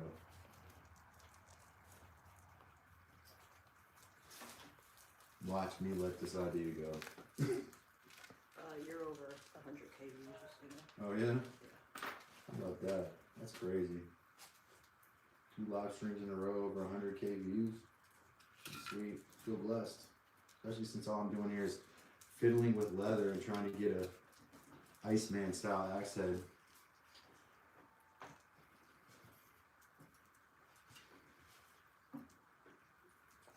And a CTP at 8 Central, but 9 for us tonight. Let me put that in the, let me plug that, okay? put it in the chat. Go. Did you? Okay. Yeah, make sure that y'all go to that. I know Mike puts a lot of thought and prep and love into his CTP and his pre-show research and all that stuff he likes to do, and ask the questions that mean stuff to people, creators and makers and so forth. Maker creators, multidisciplinary crafts people. That makes sense? Tonight he's gonna do a storm episode. He's gonna do what? A storm episode. Storm episode? That's good. Knowledgeable guy, Mike, man. Mike can teach you a lot of stuff. I think we should run to Harbor Freight when you're done, I guess, on the Century Goods. Okay. I looked it up. I think they have the best prices and like Yeah, the we'll most go ahead and options. do that. Shout out Harbor Freight. Pay me for that. Yeah, I know. Because I hate Harbor Freight. And I hate driving to go I'll go on the record. Not a Harbor Freight fan. I think everybody here knows that. Yeah, you guys get going. I got to get going too. I think what I'm going to do here is let this idea die. But I think it can be glued and it probably would work. It is hideous. I don't want to cut any of these off. I might use these leather straps again. But that's what I ended up with. See, now I'm the Iceman. I like that. I got my Iceman axe. If you know, you know. IYK, folks. That's how it is. If you know your history.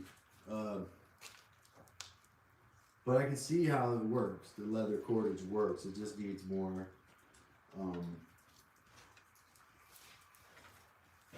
I think I need to look up how you do it. It's probably a particular like cleating approach, like cleating a boat to its mooring, you know, the mooring of the boat or whatever. Man, that was fun though. Everybody, yes, Utsi. Ooh, you know, Utsi was not as smart as us because he lived back then, right? So he probably talked like this. That's probably what his voice was, right? Yeah, This and is definitely probably- English too. Yeah, and he spoke English. This axe, we have good axe, right? That's the way it would be. Yeah. Hold on. It's Benjamin, accurate. That's what I'm. get over here. Most studied human being in the history of the planet. He is most studied human being in the history of the planet.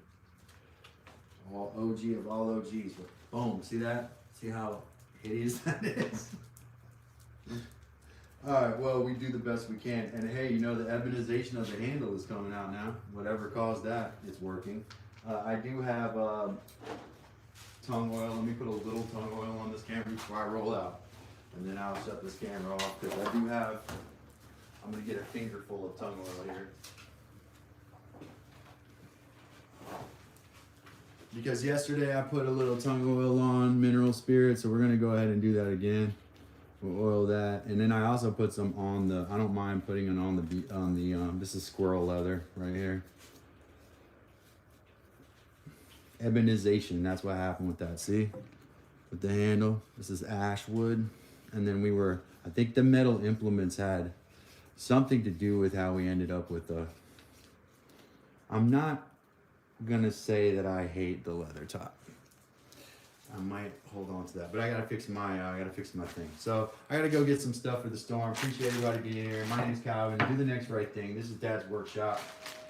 We love y'all. Check out the long form video that I made about the tanning process. I put a lot of effort into that. And double tap that screen like this video. And I'll see y'all later. Have a great evening. I'll be back tomorrow.